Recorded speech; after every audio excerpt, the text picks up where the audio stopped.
الشيطان الرجيم. يا أيها الذين آمنوا إن تطيعوا الذين كفروا يردوكم على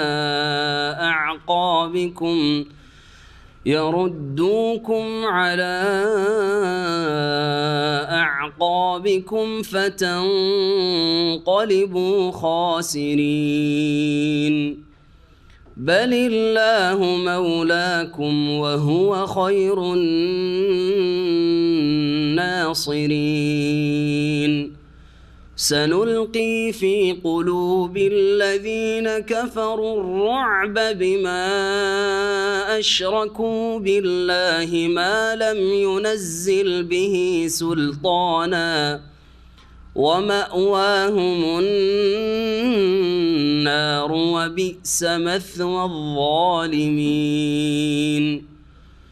ولقد صدقكم الله وعده إذ تحسونهم بإذنه حتى إذا فشلتم وتنازعتم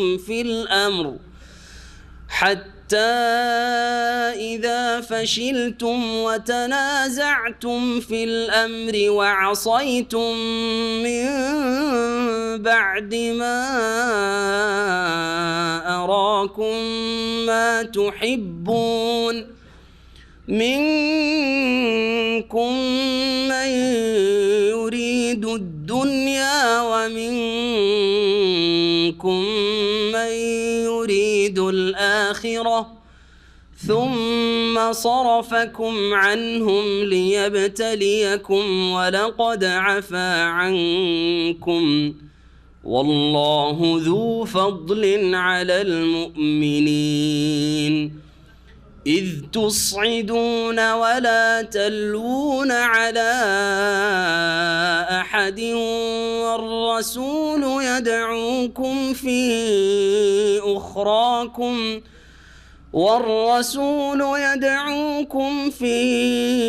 أخراكم فأثابكم غما بغم لكي لا تحزنوا على ما فاتكم ولا ما أصابكم والله خبير بما تعملون. ثم أنزل عليكم من بعد الغم أمنة نعاسا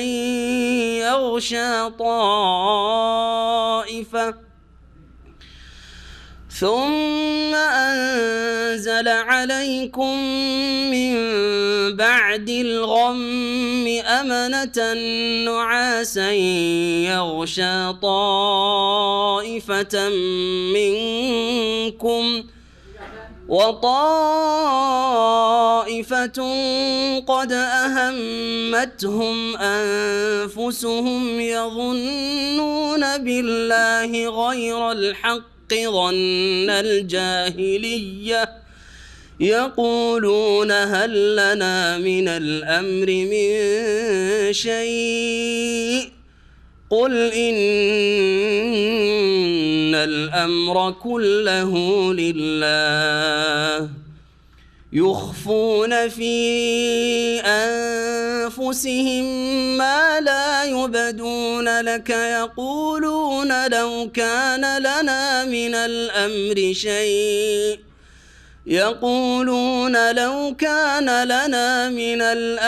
شيء ما قتلنا هاهنا قل لو كنتم في بيوتكم لبرز الذين كتب عليهم القتل إلى مضاجعهم وليبتلي الله ما في صدوركم وليمحص ما في قلوبكم والله عليم بذات الصدور. إن الذين تولوا منكم يوم التقى الجمعان إنما استزلهم الشيطان ببعض ما كسبوا ولقد عفا الله عنهم إن الله غفور حليم. يا أيها الذين آمنوا لا تكونوا كالذين كفروا وقالوا لإخوانهم إذا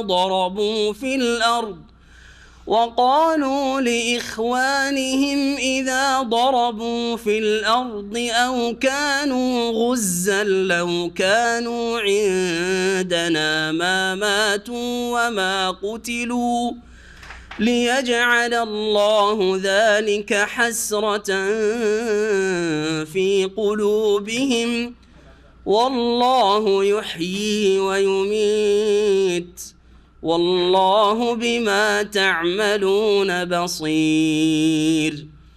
ولئن قتلتم في سبيل الله أو متم لمغفرة من الله ورحمة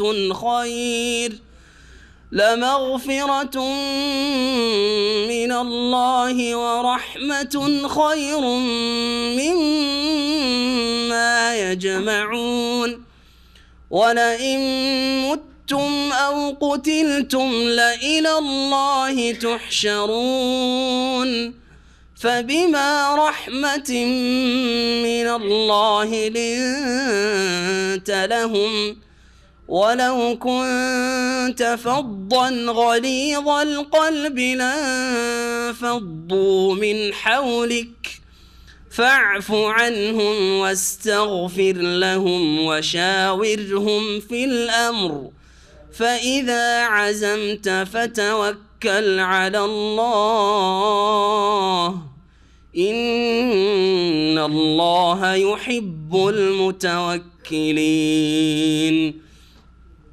إن ينصركم الله فلا غالب لكم وإن يخذلكم فمن ذا الذي ينصركم من بعده وعلى الله فليتوكل المؤمنون.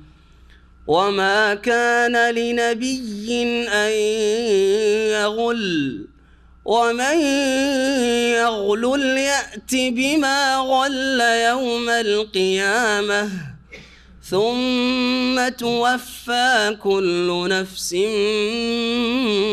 ما كسبت وهم لا يظلمون. أفمن اتبع رضوان الله كمن باء بسخط من الله ومأواه جهنم وبئس المصير. هم درجات عند الله والله بصير بما يعملون. السلام عليكم ورحمة الله وبركاته. بسم الله الرحمن الرحيم. الحمد لله رب العالمين والصلاة والسلام على سيد المرسلين نبينا محمد وعلى آله وصحبه أجمعين. أما بعد فأعوذ بالله من الشيطان الرجيم. يا أيها الذين آمنوا إن تطيعوا الذين كفروا يردوكم على أعقابكم فتنقلبوا خاسرين بل الله مولاكم وهو خير الناصرين.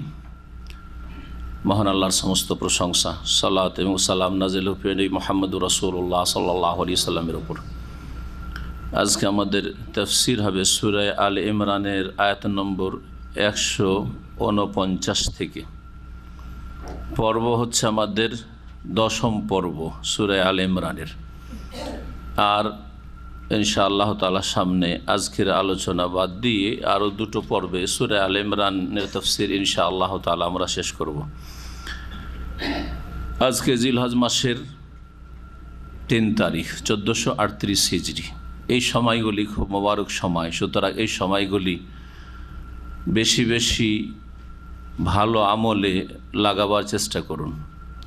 ফরজ ইবাদত বন্দেগীর ক্ষেত্রে অধিক যত্নবান হন, সুন্দরভাবে সময় মতো ভালো করে আদায় করার চেষ্টা করেন, কোয়ালিটি সুন্দর করার চেষ্টা করেন। আর সুন্নত নফলগুলির কোয়ালিটি বাড়ান এবং পরিমাণ বাড়ান। বেশি বেশি নফল ইবাদত বন্দেগী, যেসব ইবাদত বন্দেগী সম্পর্কে আলোচনা বিভিন্ন সময় আমাদের হয়েছে, অথবা আপনারা যে কোনো সোর্সে জেনেছেন, যে কোনো নেক আমল, সিয়াম, এই দিনগুলি রোজা রাখা, নামাজ, সালাতুদ দুহা, তাহাজ্জুদ, দান খেয়রাত, আত্মীয় স্বজনকে অথবা গরিব মিসকিনকে সবসময় দান করেছেন, কিন্তু এই সময়গুলিতে দান করা আরও বেশি ফজিলত।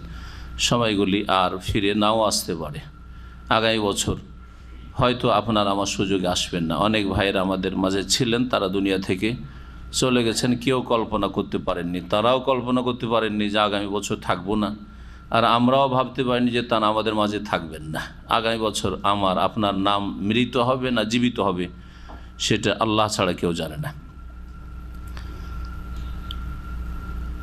এই আয়াতগুলিতে কয়েকটি আয়াত, আসল প্রসঙ্গ চলছে ওহদের যুদ্ধ। গত সপ্তাহ বা তার আগের সপ্তাহ থেকে ওহদের যুদ্ধ সম্পর্কে যে আয়াতগুলি সূরা আলে ইমরান রয়েছে, সেগুলি তাফসীর চলছে। এর মধ্যে যে বিষয়টি দিয়ে আজকে শুরু হবে সেটা হচ্ছে যে আল্লাহ রাব্বুল আলামিন যারা অবিশ্বাসী কাফির, আল্লাহ রাব্বুল আলামিনকে বিশ্বাস করে না, তার অস্তিত্ব বিশ্বাস করে না নাস্তিক, অথবা তার একত্ব বিশ্বাস করে না মুশরিক বহুত্ববাদী, তার নাজিলকৃত বিধিবিধানকে বিশ্বাস করে না, তার রাসূলকে বিশ্বাস করে না ইত্যাদি, যাদের জীবনে কুফরি রয়েছে, ঈমান ভঙ্গকারী বিষয় রয়েছে, এই সমস্ত অসৎ ব্যক্তি বা গুনাহগার ব্যক্তিদের পরামর্শ নিয়ে চলতে আল্লাহ নিষেধ করেছেন জীবনের প্রতিটি ক্ষেত্রে। জীবনের প্রতিটি ক্ষেত্রে, শুধু এক দুটো ক্ষেত্রে নয়, এই বিষয়টি জীবনের প্রত্যেকটি ক্ষেত্রকে শামিল। আর এই বিষয়টি কোরআনে কারীমের অনেক জায়গায় বিভিন্ন ভাষায় মহান আল্লাহ বর্ণনা করেছেন এবং মানব জাতিকে, মুসলিমকে সতর্ক করেছেন যে তোমরা বিশ্বাসী মুমিন যারা অবিশ্বাসী কাফের তাদের আনুগত্য করিও না, তাদের কথা শুনিও না, তাদের কথা মানিও না, তাদের পরামর্শ নিও না, তাদের তরিকায় চলিও না। তাদের পথ ছাড়া তোমাদের ভিন্ন পথ রয়েছে, তারা তোমাদের পথ অবলম্বন করেনি যা আল্লাহ প্রদত্ত, সুতরাং তোমরা তাদের পথে চলিও না।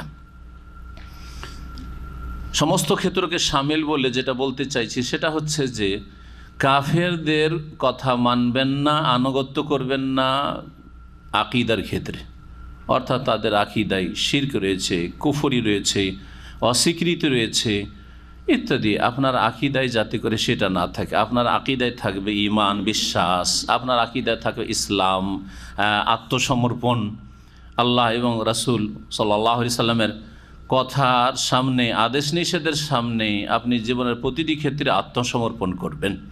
আপনার আকীদার মৌলিক বিশ্বাস যেগুলি দিনের, তার উৎস হবে ওহী, কোরআন এবং সুন্নাহ।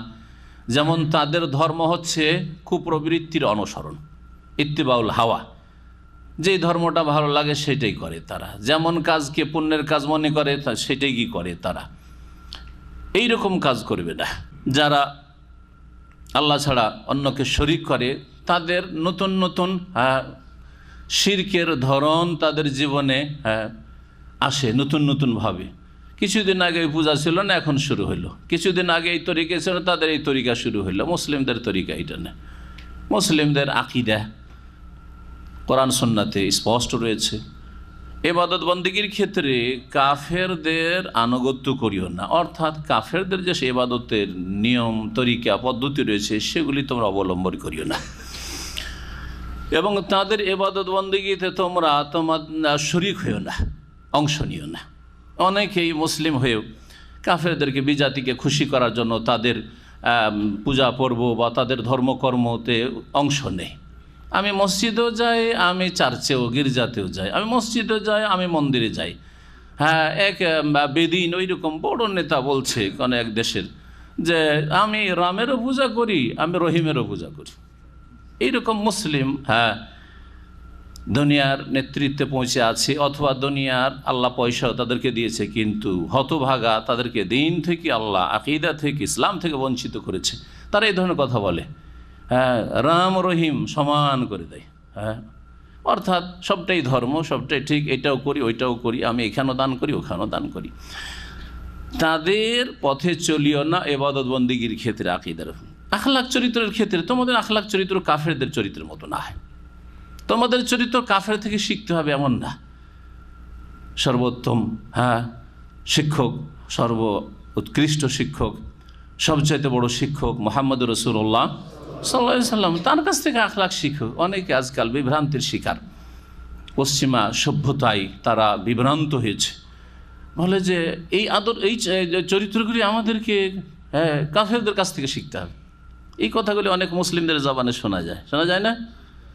এই ধরনের চরিত্রগুলি দেখেন খ্রিস্টানদের কাছ থেকে শিখতে হবে, পশ্চিমাদের কাছ থেকে শিখতে হবে, আমেরিকানদের কাছ থেকে শিখতে হবে, ইউরোপিয়ানদের কাছ থেকে শিখতে হবে। কেন? আপনার রসুল ওর চাইতে ভালো করে শেখায়নি?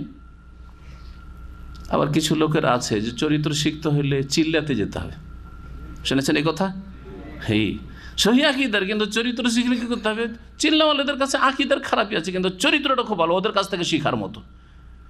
আল্লামা আলবানী রাহিমাহুল্লাহ এর জবাব দিয়েছেন যে চিল্লাওয়ালাদের চরিত্রটা আপনাকে ভালো লাগলো, তাদের চরিত্র বেশি ভালো এবং তারা বেশি সুন্দর করে চরিত্র শিখিয়েছেন। না সৈয়দুল মুরসালিন খাতামুন নবীন মুহাম্মদ রাসূলুল্লাহ সাল্লাল্লাহু আলাইহি ওয়াসাল্লাম বেশি ভালো করে চরিত্র শিখিয়েছেন। রাসূলুল্লাহ সাল্লাল্লাহু আলাইহি ওয়াসাল্লাম উত্তম চরিত্র শিখিয়েছেন, বরং তার জীবনটা ছিল চরিত্রের জীবন। কানা খুলুকু, তার চরিত্র ছিল আল কোরআনের বাস্তবায়ন জীবনের প্রতিটি ক্ষেত্রে। এবং তিনি ওয়াইন্নাকা লাআলা খুলুকিন আযীম, মহান চরিত্রের অধিকারী যদি কোনো এক ব্যক্তি হন তো তিনি মুহাম্মদ রাসূলুল্লাহ সাল্লাল্লাহু আলাইহি ওয়াসাল্লাম। আপনার জীবনে বলার তৌফিক হইল না যে আমাদেরকে চরিত্র শিখতে হবে মুহাম্মদ রাসূলুল্লাহ সাল্লাল্লাহু আলাইহি ওয়াসাল্লাম থেকে, এই কথা বলার তৌফিক হলো না। চরিত্র হয় কাফেরদের থেকে শিখতে হবে, কারণ আপনি তাদের কিছু বাকভঙ্গিমা আর তাদের কিছু অ্যাক্টিং এবং তাদের কিছু কথা ডায়লগ, এগুলো তো আপনি প্রভাবিত হয়ে গেছেন।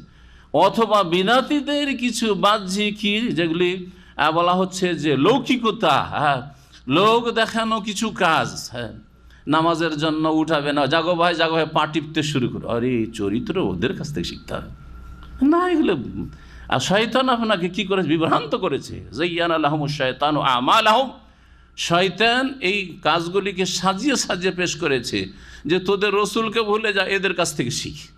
সাল্লাল্লাহু আলাইহি ওয়াসাল্লাম, বোঝা গেছে কিনা? মহান আল্লাহ ইরশাদ করছেন, ইয়া আইয়ুহাল্লাযীনা আমানু, হে বিশ্বাসীগণ, হে মুমিন মুসলিম, ইন তুতিউল্লাযীনা কাফারু, তোমরা যদি অবিশ্বাসী কাফেরদের আনুগত্য করো, তাদের কথা শোনো মানো। আনুগত্য করা মানে মানা, শোনার পরে মানা, কোনো কথা শোনার পরে মানা, শুনলে আর মানলে। ওর মধ্যে একটি দিক হচ্ছে পরামর্শ নেওয়া, ওরা যেমন পরামর্শ দেয় তেমন পরামর্শ। জীবনের ব্যক্তি জীবনে যেমন, ঠিক পারিবারিক ক্ষেত্রে আপনার পাশে আশেপাশে কাফের আছে, তারা হয়তো খুব শিক্ষিত মনে হচ্ছে, তারা খুব সভ্য মনে হচ্ছে, তাদের পরামর্শ নিয়ে আপনি ছেলে মেয়েকে লেখাপড়া করাচ্ছেন, তাদের পরামর্শ নিয়ে আপনি পরিবার গঠন করছেন, তাদের পরামর্শ নিয়ে আপনি সমাজ গঠন করছেন, তাদের পরামর্শ নিয়ে বা তাদের আইন কানুন নিয়ে আপনি দেশ পরিচালনা করছেন। এগুলি তাদের আনুগত্য করা নয়? গণতন্ত্র দিয়ে কি করা, রাষ্ট্র পরিচালনা করা কি তাদের আনুগত্য করা নয়? জাতীয়তাবাদ কি তাদের আনুগত্য করা নাই? ইসলামের জাতীয়তা হচ্ছে ইসলাম, আমাদের সম্পর্ক ইমান এবং ইসলামের, তাহলে এটা কি তাদের আনুগত্য করা নাই? এই জন্য বললাম যে জীবনের প্রতিটি ক্ষেত্রকে সামিল এই বিষয়গুলি। কাফেরদের পরামর্শ নিও না, কাফেরদের কথা শুনিও না, মানিও না, কারণ তাদের কথা যতই সুন্দর লাগুক না কেন, তারা তোমাদেরকে উল্টো দিকে ফিরাতে চায়, পূর্ব অবস্থায় নিয়ে যেতে চায়। পূর্বপুরুষরা যে অবস্থায় ছিল, পূর্বপুরুষ মানে এই নয় যে সালাফে সলেহীন, বরং কুফরি বা জাহিলিয়াতের যুগে নিয়ে যেতে চাই, নতুন জাহিলিয়াত পুরাতন জাহিলিয়াতের দিকে ফিরিয়ে নিয়ে যেতে চাই, এবং তোমাদেরকে কি করবে? ক্ষতিগ্রস্ত করে ফেলবে ইহকাল পরকালের ক্ষেত্রে। আজকে মুসলিম জাতি এই জন্যই ক্ষতিগ্রস্ত।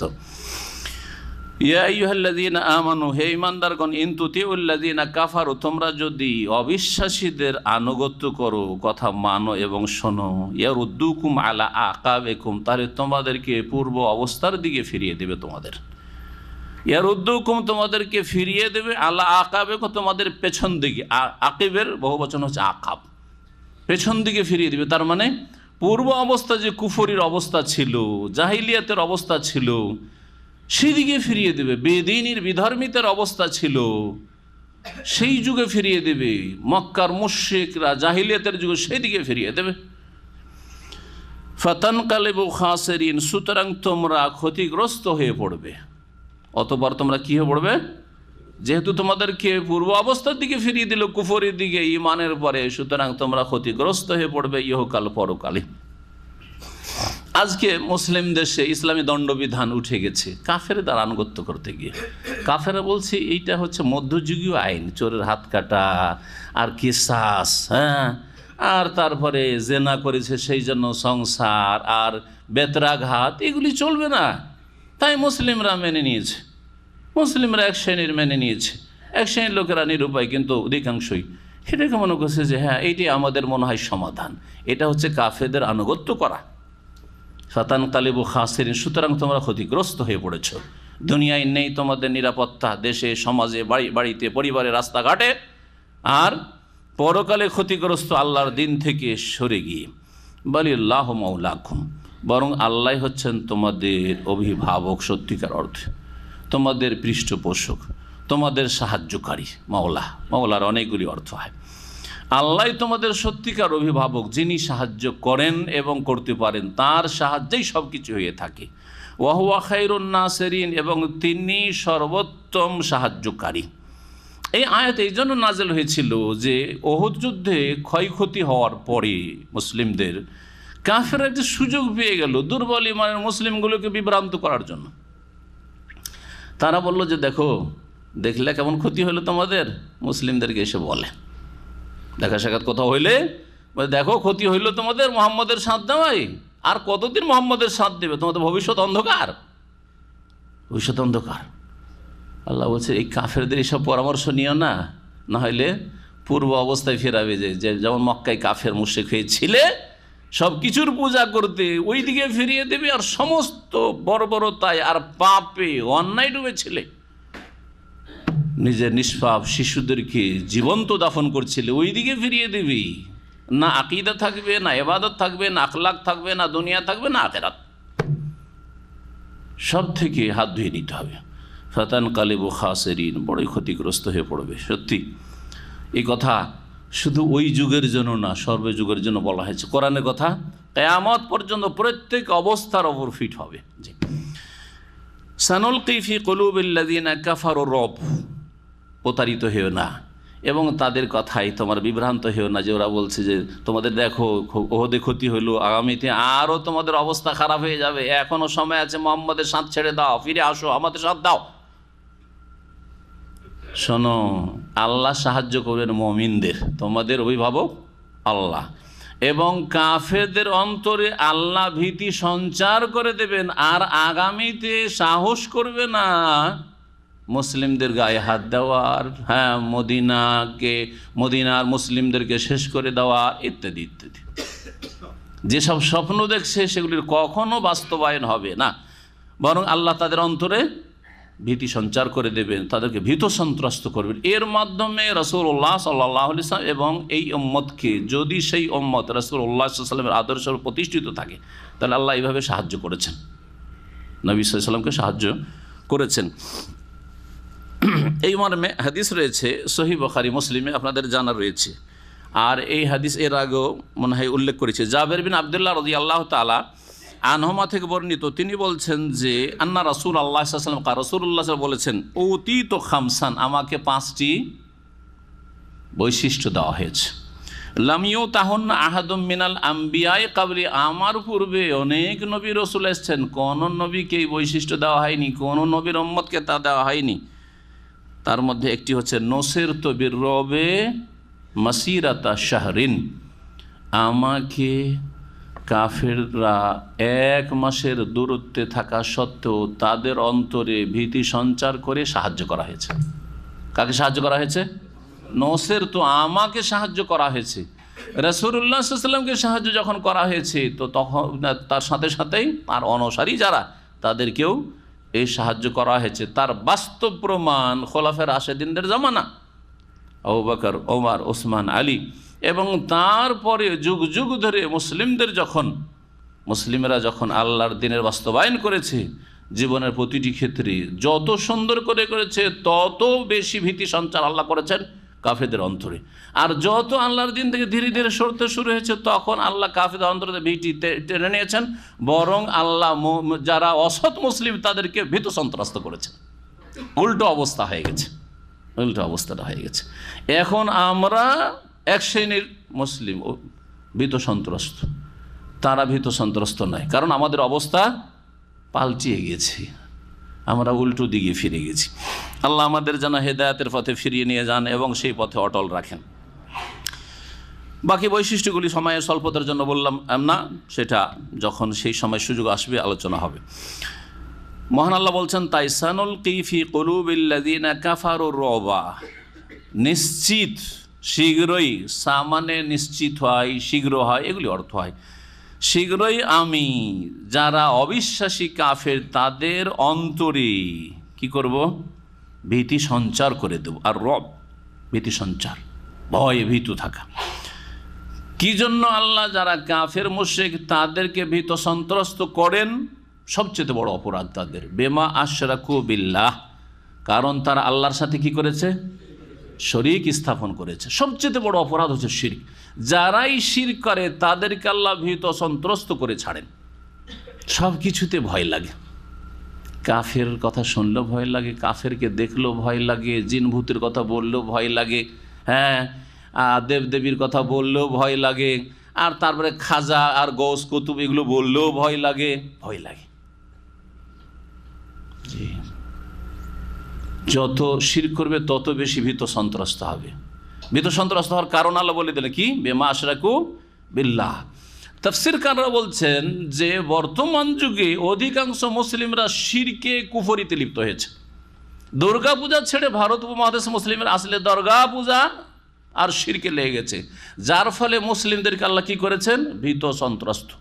আজকে যে ভারতে মুসলিমদের অবস্থা, অথবা মুসলিম দেশগুলিতে, পাকিস্তান, বাংলাদেশে মুসলিমদের থেকে যে ভীত সন্ত্রস্ত, তারা দুর্বল, অসহায় মনে হচ্ছে। হ্যাঁ, সৌদি আরবে এসে নিজেকে মনে হয় যে হ্যাঁ আছি, খুব নিরাপদ জায়গা আছে, কিন্তু দেশে গিয়ে ছুটি কাটিয়ে আসতে পারে না, অনেকে তাড়াতাড়ি করে কেমন করে পালাই, দিশে হয় না, হয় না, হয় না। কেন? বলছে বেমা আশরাকু বিল্লাহ, কোরআনে সব বয়ান করা আছে। সবচেয়ে বড় অপরাধ হচ্ছে শিরক করা। আল্লাহর জমিনে যেখানে 90% জন মুসলিম, তারা যদি আল্লাহ ছাড়া অন্যকে সেজদা করে, কবর মাজারে সেজদা করে, গসকুতুবকে সেজদা করে, খাজাকে সেজদা করে, তাহলে কেন আল্লাহ তাদেরকে ভীত সন্ত্রস্ত করবেন না? শিরক মুক্ত হইলে কাফেরদের অন্তরে আল্লাহ ভীতি সঞ্চার করবেন। জি, হাদিস প্রমাণ করে যে রাসূলুল্লাহ সাল্লাল্লাহু আলাইহি ওয়াসাল্লামকে সাহায্য করা হয়েছে কি দিয়ে? কাফেরদের অন্তরকে ভীত করে। হ্যাঁ, আর এই আয়াত প্রমাণ করে যে মুমিনদেরকে রাসূলুল্লাহ সাল্লাল্লাহু আলাইহি ওয়াসাল্লাম এবং মুমিন মুসলিমকে সাহায্য করা হয়েছে যদি তারা শিরক মুক্ত থাকে, তাহলে মুশরিকদের অনিষ্ট থেকে। সুতরাং শিরকি আকীদা, শিরকি আমল, শিরকি কথা, এই সমস্ত কিছুকে জেনে পুরোপুরি বর্জন করুন, তওবা করুন এবং তাওহীদ প্রতিষ্ঠা করুন, তাহলে আল্লাহর সাহায্য নেমে আসবে। শিরকি এত বড় অপরাধ, মা লাম ইউনাজ্জিল বিহি সুলতানা, যার কোনো প্রমাণ, দলিল, সনদ আল্লাহ কোনো আসমানি ধর্মে নাজিল করেন নাই। আল্লাহর কোনো দিনে শিরকের কোনো অবকাশ নেই। সমস্ত নবী রাসূলগণ তাওহীদের দাওয়াত নিয়েছেন। ইয়া কওমে উবুদুল্লাহ মা লাকুম মিন ইলাহিন গায়রুহ, সমস্ত নবীদের দাওয়াত ছিল কি? হে জাতি, হে সম্প্রদায়, উবুদুল্লাহ, তোমরা আল্লাহর ইবাদত করো, মা লাকুম মিন ইলাহিন গায়রুহ, তোমাদের আল্লাহ ছাড়া কোনো সত্য মাবুদ, ইবাদতের হকদার, উপাস্য নেই। জি, যে কোনো নবী রাসূলকে আল্লাহ পাঠিয়েছেন তাদেরকে কি হুকুম করেছেন? হ্যাঁ, যে আন্নাহু লা ইলাহা ইল্লা আনা ফাবুদু, সমস্ত নবী রসুলকে বলেছেন যে তোমরা ঘোষণা করো লা ইলাহা ইল্লা আনা, আমি আল্লাহ ছাড়া কোনো সত্য মাবুদ নেই। কারো ইবাদত হইতে পারে না, কারো সিজদা হইতে পারে না, কারো কাছে দোয়া হইতে পারে না, কারো জন্য মান্যত হইতে পারে না, কারো কাছে জবাই হইতে পারে না। কুরবানির জবাই আল্লাহর জন্য, আর ওরসের জবাই হচ্ছে গায়রুল্লাহর জন্য। এইরকম হইলে আল্লাহ ভীত সন্ত্রস্ত করে ছেড়ে দেবেন মুসলিমদেরকে, কারণ এরা মুসলিম হয়ে থাকেনি, বড় শিরকে লিপ্ত হয়। ফাবুদুন, সুতরাং আমারই ইবাদত করো। মহান আল্লাহ তারপরে বলছেন, যারা এইরকম শিরক করে, যার কোনো প্রমাণ দলিল নেই, ও মাওয়াহুমুন নার, তাদের এক তো ভীত সন্ত্রস্ত তারা দুনিয়ায়, আর মারা গেলে তাদের বাসস্থান হচ্ছে জাহান্নাম, তাদের নিবাস হচ্ছে জাহান্নামেই। অবিসা মাসওয়া যালিমিন, এবং এরা হচ্ছে বড় জালেম। শিরক হচ্ছে বড় জুলম, আর শিরকারী হচ্ছে বড় জালেম। সুতরাং এইরকম বড় জালেমদের বাসস্থান হচ্ছে বা আশ্রয়স্থল হচ্ছে বড়ই নিকৃষ্ট। অবিসা মাসওয়া যালিমিন, আর জালেমদের আবাসস্থল কতই না নিকৃষ্ট। মহান আল্লাহ তারপরে ওহদ যুদ্ধের চিত্র তুলে ধরছেন যে ওয়ালাকাদ সাদাকাকুমুল্লাহু আদা। কেউ যেন এই কথা না ভাবে যে ওহদ যুদ্ধে আল্লাহর সাহায্য নেমে আসেনি, সাহায্য নেমে এসেছিল, কিন্তু তোমাদের দোষের সাহায্য নামিয়ে দিয়ে, দেখিয়ে দিয়ে, বিজয় দেখলে, গনিমত হাতের নাগালে দেখলে, আর তারপরে আল্লাহ টেনে নিলেন। আল্লাহ মুহূর্তে কি না করতে পারেন। বলছেন ওয়ালাকাদ সাদাকাকুমুল্লাহু আদাহু, নিঃসন্দেহে মহান আল্লাহ তার প্রতিশ্রুতিকে সত্য করে দেখিয়েছেন। তার ওয়াদাকে আল্লাহ কি করেছেন? সত্য করে দেখিয়ে দিয়েছেন। ওয়াদার বাস্তবায়ন হয়েছে। কি ওয়াদা আল্লাহ রয়েছে? আম্বিয়া রসুলগণের সাথে এবং মুমিনদের সাথে, ইন্না লানানসুরু রুসুলানা ওয়াল্লাযীনা আমানু, নিশ্চয় আমি আমার রসুলগণের সাহায্য করি এবং যারা তাদের সাথে ঈমান নিয়ে আসে তাদের সাহায্য করি। জি, কাতাবাল্লাহু, আল্লাহ এই কথা লৌহে মাহফুজে লিখে রেখেছেন। আল্লাহ এটাকে সুনির্ধারিত করেছে, অবধারিত করেছে। লাগলিবান্না আনা ও রসুলি, অবশ্যই অবশ্যই আমি এবং আমার রসুলগণ বিজয়ী থাকবো, হব। এগুলি আল্লাহ রাব্বুল আলামিনের ওয়াদা। ওয়ান্তুমুল আলাউনা, তোমরাই ওপরে থাকবে, বিজয়ী হবে। ইন কুনতুম মুমিনিন, তোমরা যদি মুমিন হও। তোমাদেরকে আল্লাহ খেলাফত দান করবেন, নিরাপত্তা দান করবেন, ভয়ভীতি তোমাদের দূর করবেন, হ্যাঁ, শক্তিশালী করবেন। সূরা নূর আল্লাহ এসব বলার পরে বলছেন ইয়াবুদুনানি, শর্ত হচ্ছে একমাত্র আমার ইবাদত করবে, লা ইউশরিকুনা বিশাইআ, আমার সাথে কোনো কিছুকে শরীক করবে না। এগুলি হচ্ছে আল্লাহর কি ওয়াদা, শর্ত। শর্ত পুরা করো, নিয়ে যাও, শর্ত পুরা করে দাও, আর তারপরে গিফট নিয়ে যাও। বলছেন আল্লাহ তোমাদের সাথে যে ওয়াদা করেছেন সেই ওয়াদা সত্য করে দেখিয়েছেন। ইজ তাহুসুনাহুম বিইজনিহি, স্মরণ করো যখন তোমরা আল্লাহর অনুমতিক্রমে তোমরা কাফেরদেরকে হত্যা করছিলে, কাফেরদের নিপাত করছিলে। হাসা ইয়াহুসু মানে হচ্ছে কাতালা ইয়াকতুলু, খুন করছে, হত্যা করছিলে। এই ওহদের যুদ্ধে বিজয় চলে এসেছিল এবং কাফেরদের হত্যা করা শুরু করেছেন রাসূলুল্লাহ সাল্লাল্লাহু আলাইহি ওয়াসাল্লামের সাহাবায়ে কেরামগণ। কাফেররা পালাতে শুরু করেছে, অনেকে কয়েক মাইলও পালিয়ে চলে গেছে একবারে রণক্ষেত্র থেকে। সাহাবীরা বলছেন যে আমরা দেখছিলাম যে হিন্দ, আবু সুফিয়ানের স্ত্রী, তখন মহিলাদের নেতৃত্ব দিচ্ছিল কাফেরদের তরফ থেকে, এমনভাবে পালাচ্ছে। তার সঙ্গিনী যারা যুদ্ধ করতে মহিলাদেরকে নিয়ে এসেছিল, কারণ মহিলারা থাকলে সহজে পালাবে না, কারণ জান যা কিন্তু মান থাক। বোঝা গেছে না? মহিলাদেরকে এই কিসের জন্য, ওই কৌশলের জন্য কাফেররা নিয়ে এসেছিল যে তাহলে তোমরা একটু মার খেলে পালাবে না, নিজের স্ত্রীকে রক্ষা করতে হবে, নিজের মা বোনকে রক্ষা করতে হবে, তাই না? নিজের জাতির মহিলাদেরকে রক্ষা করতে হবে, নারীদেরকে রক্ষা করতে হবে। সুতরাং লড়াই করবে, মরিয়া হয়ে লড়াই করবে। মহিলারা, কাফের মহিলারা এমনভাবে পালাতে শুরু করেছিল, সাহাবীরা বলছেন যে তারা যখন পালাচ্ছিল মহিলারা, তাদের পায়ের যে নলা সেগুলি থেকে কাপড় উঠে যাচ্ছিল, এত দৌড় দিয়ে তারা পালাচ্ছিল, রণক্ষেত্র থেকে, ওহদের প্রান্ত থেকে। তারপরে হঠাৎ করে অবস্থা উল্টো দিকে ফিরে গেল। কেন? আল্লাহ বলছেন তোমরা আল্লাহর ইচ্ছায় কি করছিলে? বেইজনিহি, কার ইচ্ছায়? আল্লাহর ইচ্ছাতে।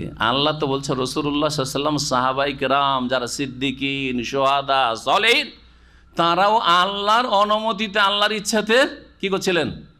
কাফেরদেরকে হত্যা করছিলেন। কিন্তু পীরেরা এমন পর্যায়ে পৌঁছে গেছে, তারা আর নবী রাসূলকেও পিছিয়ে রেখে কোথায় আরশে পৌঁছে গেছে, যে তারা কুম্ভে ইজনি করে মৃতকে জীবিত করে, আমার হুকুমে দাঁড়াইতে হবে, আর তাও আবার হক্কানি পীর। বুঝছেন না?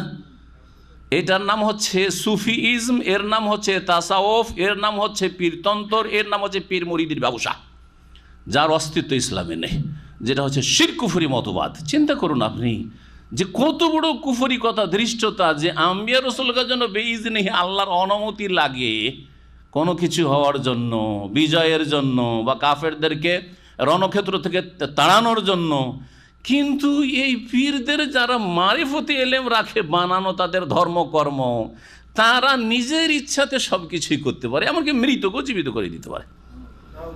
ওই পীরগুলি সেই সময় থাকলে কত যে ফায়দা হইতো, ওদের 70 জন সাহাবাই কেরাম সবকে চিন্তা করে দিত।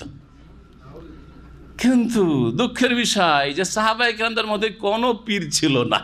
হ্যাঁ, পীর মুক্ত ধর্ম তখন ছিল, তাসাউফ মুক্ত ধর্ম ছিল, সুফিজ মুক্ত ধর্ম ছিল তখন। বোঝা গেছে না? আল্লাহ বলছেন তোমরা তাদেরকে আল্লাহর ইচ্ছায় কি করছিলে? হত্যা করছিলে। হাত্তা ইযা ফাশালতুম, এমনকি তোমরা সাহস হারিয়ে ফেললে। হঠাৎ করে তোমরা কি করলে? সাহস হারিয়ে ফেললে। ওয়া তানাযাতুম ফিল আমরি, এবং তোমরা তোমাদের এই যুদ্ধের বিষয়ে কি করব, কি সিদ্ধান্ত নেব, আমিরের আনুগত্য করলে না।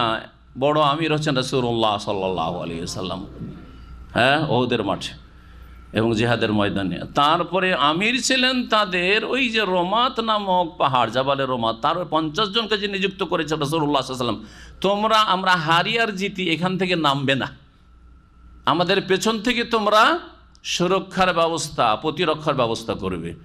50 জন আমির নিযুক্ত করেছেন আব্দুল্লাহ বিন জুবাইর রাদিয়াল্লাহু তাআলা আনহুকে। তিনি ছিলেন এই 50 জনের আমির। এর আপোষে এই 50 জন দুই ভাগে বিভক্ত হয়ে গেল। আল্লাহ ওই কথা বলছেন, ওয়া তানাযাতুম ফিল আমরি, তোমাদের এই যুদ্ধের বিষয়ে তোমরা আপোষে মতবিরোধ সৃষ্টি করলে। ওয়া আসাইতুম, এবং তোমরা নাফরমানি করলে, অবাধ্য হয়ে পড়লে। মিন বাদে মা আরাকুম মা তুহিব্বুন, তোমাদেরকে আল্লাহ তোমাদের প্রিয় বস্তু দেখিয়ে দেওয়ার পরে। প্রিয় বস্তু কি? দুনিয়ার প্রিয় বস্তু মানুষের কাছে খুব মজা লাগে, সেটা হচ্ছে কি? এক হচ্ছে পয়সা, ধন সম্পদ, আর একটা হচ্ছে নেতৃত্ব। মজাদার জিনিস পৃথিবীতে কিছু নেই, এর চাইতে সুস্বাদু জিনিস কিছু নেই। জিভাতে খেয়ে অত স্বাদ লাগবে না যত স্বাদ আছে এই গদিতে আর কিসে? পয়সা পকেটে থাকলে। পয়সা, জি, পয়সার পিছনে ছুটেছে। আরে ছেলে মেয়েরও দরকার নেই, পয়সা থাকলে হবে। ওই একটা লাগবে শুধু বাড়িতে, কারণ এই পয়সাগুলো খাবে কে? পর খাবে, তো একটা দরকার, শুধু একটা নয় দুটা, তাই না? আজকালকার মুসলিমদের অবস্থা এরকম, দুটো বাস, একটা ছেলে একটা মেয়ে হয়ে গেছে, যথেষ্ট হয়ে গেছে।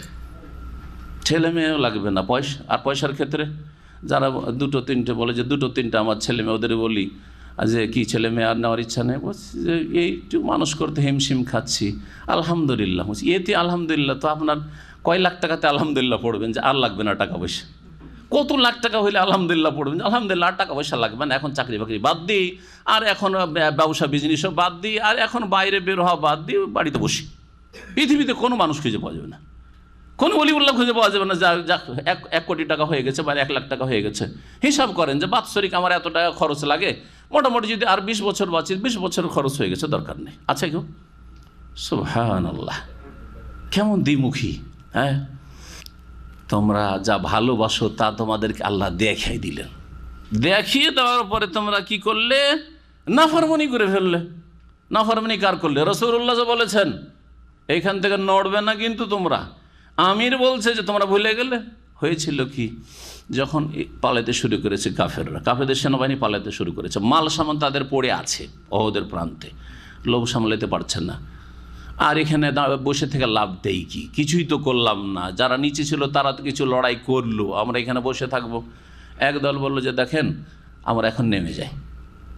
তাদের যে আমির ছিলেন আব্দুল্লাহ বিন জুবাইর বলছেন, না তোমরা হঠাৎ করে ভুলে গেলে, রাসূল কি বলেছেন তোমাদেরকে? আর রাসূল বলেছেন এই জন্য যে পিছন থেকে প্রতিরক্ষার ব্যবস্থা করতে হবে। এখন আর প্রতিরক্ষা কি, ওরা তো অনেক দূর পালাই গেছে।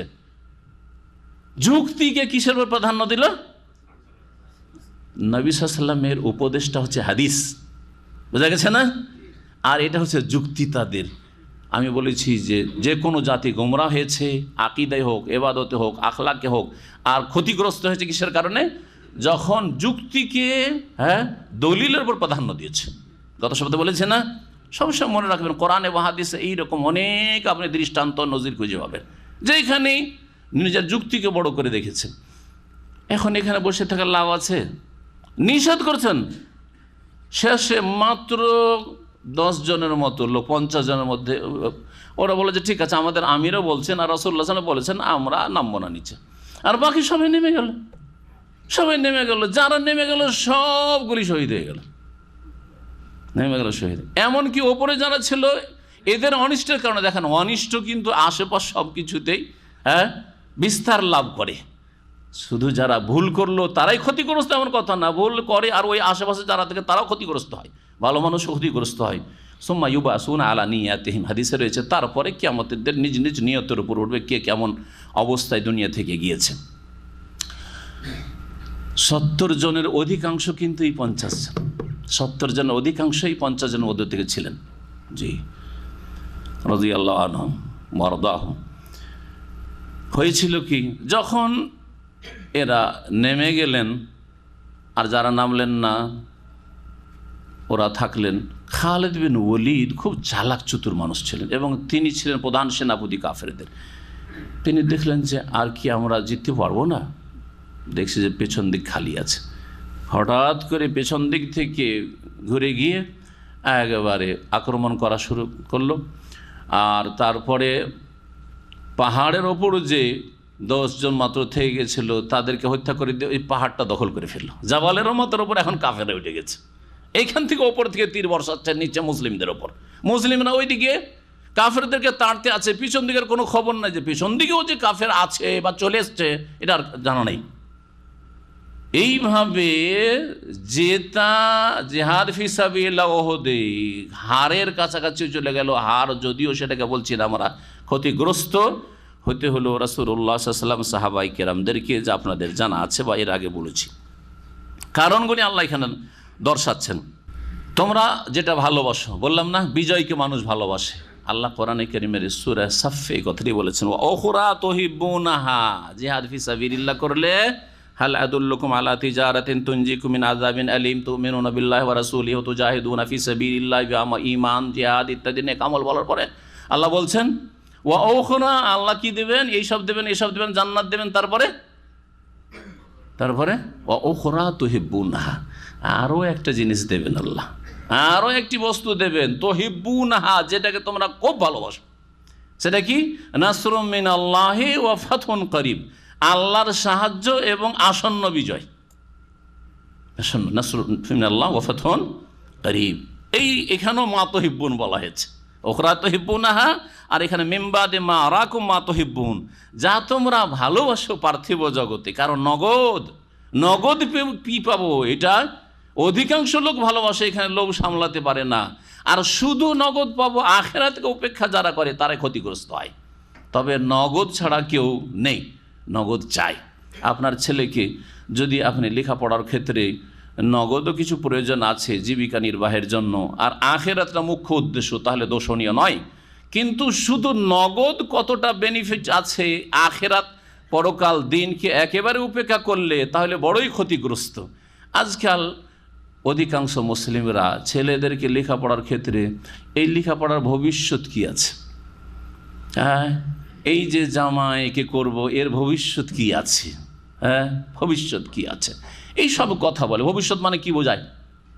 ভবিষ্যৎ মানে এই ছেলেটি দিনদার কিনা, নামাজি কিনা, জান্নাতে যেতে পারবে কিনা। সবচাইতে বড় ভবিষ্যৎ হচ্ছে জান্নাতে যাওয়া। কোনোদিন এই অর্থ নিয়েছি কি ভবিষ্যৎ মানে কি? ভবিষ্যৎ মানে এ কত টাকা ইনকাম করতে পারবে এই লেখাপড়া করে, ডিগ্রি করে, আর তারপরে এ কতটা এগিয়ে যেতে পারবে দুনিয়ার ক্ষেত্রে, কতটা উন্নতি করতে পারবে দুনিয়ার ক্ষেত্রে, এগুলিকে বোঝায়, কত প্রিয় জিনিস। সেটাই যদি মুখ্য উদ্দেশ্য হয় তাহলে বড় ক্ষতিগ্রস্ত। আপনি কি জানেন যে ডাক্তার হয়ে আর ইঞ্জিনিয়ার হয়ে আর বৈজ্ঞানিক হয়ে আপনার ছেলে আপনার কাজে আসবে? হতে পারে দুনিয়ারও, আখেরাতের কাজে হয়তো আসবে না, দুনিয়ারও কাজে আসবে না, দুনিয়ারও কাজে আসবে না। মহান আল্লাহ তারপরে বলছেন, মিনকুম মাইয়ুরিদুদ দুনিয়া, তোমাদের মধ্যে কত কেমন ছিল যারা পার্থিব জগৎ চাই। ওই যারা নিচে নেমে গেছিল, কি উদ্দেশ্যে নেমেছিল? যে গনিমতের মাল সামান পড়ে আছে, কিছু আমরাও খাইনি। অমিনকুম মাইয়ুরিদুল আখিরা, আর কিছু লোকের আছে তোমাদের মধ্যে যারা পরকাল চায়, যারা বলেছিল যে আমরা ওই সব দেখবো না। রাসূলুল্লাহ সাল্লাল্লাহু আলাইহি ওয়াসাল্লাম নিষেধ করেছেন, আমাদের আমির আব্দুল্লাহ বিন জুবাইর রাদিয়াল্লাহু আনহু নিষেধ করেছেন, আমরা এখান থেকে নামবো না। এই রিওয়ায়াতটি সহিহ বুখারীতে আছে, তার একটা অংশ শোনাই আপনাদেরকে। বারা বিন আযিব রাদিয়াল্লাহু তাআলা বর্ণনা করছেন যে লাকিনাল মুশরিকিনা ইয়াউমাইজিন, ওহুদের যুদ্ধে আমরা মুশরিকদের মুখোমুখি হইলাম। ও আজলাসান নবী সাল্লাল্লাহু আলাইহি ওয়াসাল্লাম জাইশান মিনার রুমাত, নবী সাল্লাল্লাহু আলাইহি ওয়াসাল্লাম যারা তীর আন্দাজ, তীর চালাতে পারদর্শী বড় সাহাবায়ে কেরাম, তাদের একটি দলকে ওই রোমাত পাহাড়ের উপরে বসিয়ে দিলেন। ও আম্মার আলিম আব্দুল্লাহ বিন জুবাইর, এবং তাদের আমির বানিয়ে দিলেন আব্দুল্লাহ বিন জুবাইরকে। ওয়াকাল, আর বললেন আমিরকে এবং তাদের ওই 50 জন সাথী সঙ্গীকে, লা তাবরাহু, এখান থেকে তোমরা সরবে না, নড়বে না। ইন রাআইতুমুনা যাহারনা আলাইহিম ফালা তাবরাহু, যদি তোমরা দেখো যে আমরা বিজয়ী হয়ে গেছি তবুও নড়বে না। ফালা তাবরাহু ওয়া ইন রাআইতুমুহুম যাহারু আলাইনা ফালা তুইনুনা, আর তোমরা যদি দেখো যে কাফেররা আমাদের উপর বিজয় লাভ করেছে তবু আমাদের সাহায্যের জন্য নেমে আসিও না। কত তাগিদ! তবু সাহায্য করি, বাঁচাই নবীকে, সাহাবায়ে কেরামদেরকে বাঁচাই, এই জন্যই হইলেও নামিও না, সৎ উদ্দেশ্য নিয়ে হইলেও নামিও না। কারণ নবী সাল্লাল্লাহু আলাইহি ওয়াসাল্লাম ওহীর মাধ্যমে কথা বলছে, আর তুমি বাহ্যিক দৃষ্টিতে দেখছো যে এখন এখানে বসে থাকলাম আর নিচে আমাদের সাথী সঙ্গীদেরকে মারছে, এটা তোমার দৃষ্টিভঙ্গি। কিন্তু নবী সাল্লাল্লাহু আলাইহি ওয়াসাল্লাম যেটা বলেছে সেটা হচ্ছে আল্লাহর কথা, কালামুল্লাহ, ওহী, ওমা ইয়ানতিকু আনিল হাওয়া। বলছেন ফালাম্মা লাকিনাহুম হারাবু, যখন আমরা মুখোমুখি লড়াই শুরু করলাম তখন হারাবু, কাফেররা পালাইতে শুরু করলো। প্রথম চোটে যেমন মার পড়েছে, কারণ কাফের তো বাঁচতে চায়, আর মুমিন তো মারে তো গাজী আর মারে তো শহীদ। মারতে পারলে গাজী যোদ্ধা হয়ে ফিরে আসবে, আর মরে গেলে শহীদ হবে, চিন্তা কি আছে? হ্যাঁ, উভয় অবস্থায় লাভ, দুটো ছাড়া তৃতীয় কোনো অবস্থা হবে না। হাত্তার আয়নান নেশা ইয়াশতাদাদনা ফিল জাবালি, এমনকি দেখলাম যে কাফের মহিলারা পালাতে পালাতে পাহাড়ে চড়ে গেছে, জান বাঁচাবার জন্য পাহাড়ে চড়ছে। রাফান আন সুকহিন্না, তাদের পায়ের নলাগুলি তারা খুলে দিয়েছে। মানুষ যখন দৌড়ায়, পুরুষ হোক আর মহিলা, তখন কাপড় উঠায় একটু, যাতে করে বেশি দৌড়তে পারে। ওয়াকাত বাদাত খালাখিলহুন্না, তাদের পায়ে যে অলঙ্কারটা পরে ওটাকে কি বলে? হ্যাঁ, কঙ্কন, নূপুর না, আরো ভাই মোটা মোটা আগের যুগের দাদির নানিরা পড়তো একবারে রূপার, যাই কিছু হোক, হ্যাঁ ওগুলো। তো যেটাকে উর্দুতে পায়ের অলঙ্কার, জি। ফাখাযু ইয়াকুলুনা, তারা বলতে লাগলো যে আল গানিমা, গানিমা, আরে গনিমতের মাল ছুটে যাচ্ছে। ফাকাল আব্দুল্লাহ বিন জুবাইর বললেন, আহেদা ইলাইয়ান নবী সাল্লাল্লাহু তাবরাহু, নবী সাল্লাল্লাহু আলাইহি ওয়াসাল্লাম কিন্তু উপদেশ দিয়েছেন, আদেশ করেছেন, ওয়াদা নিয়েছেন যে এখান থেকে তোমরা নড়বে না, আমি নড়বো না। ফাআবাও, কিন্তু তারা অধিকাংশ অস্বীকার করলো। ফালাম্মা আবাও, যখন অস্বীকার করলো, সারাফাও, যেমন তখন তিনি বললেন যে ঠিক আছে, তোমাদের কথা তোমরা যা পারবে তাই করো, আমি তোমাদের কথা শুনবো না। ফা ওসিবা সাবউনা কাতিলান, 70 জন শহীদ হয়ে গেলেন। ফা আশরাফ আবু সুফিয়ান এই ওহদ যুদ্ধের শেষখানে মাথা উঠিয়ে কথা বলতে শুরু করলো, অথচ পালাচ্ছিল, তার স্ত্রী পালাচ্ছিল। বললো আফিল কওমে মোহাম্মদ, কারণ ওর কাছে খবর পৌঁছেছে, শয়তান আওয়াজ দিয়েছে যে মোহাম্মদ নিহত হয়েছে, মোহাম্মদ আর নেই।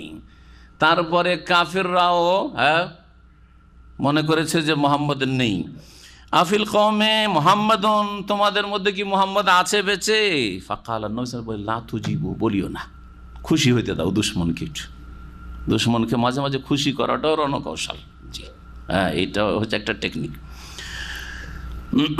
ফাকাল আফিল কওমি ইবনে আবি কুহাফা, তোমাদের মধ্যে কি আবু কুহাফার ছেলে আবু বকর বেঁচে আছে?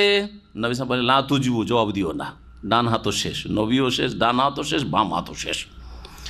ফাকাল আফিল কওম ইবনুল খাত্তাব, তারপরে এই আবু সুফিয়ান বলছে যে খাত্তাবের ছেলে উমর কি বেঁচে আছে? নবী সাল্লাল্লাহু আলাইহি ওয়াসাল্লাম বললেন যে না, জবাব দিও না। কোনো যখন জবাব না পেল তখন খুশি তো, ইন্না হাউলায়ে কাদ কুতিলু, এরা তিনজনই শেষ হয়ে গেছে। আনন্দের শেষ নাই কাফেরদের। ফালাউ কানু আহিয়ান লা যাবু, এরা যদি জীবিত থাকতো তাহলে অন্তত সাড়া দিত, আছি রে আছি। হ্যাঁ, না বলছে না, তার মানে শেষ হয়ে গেছে।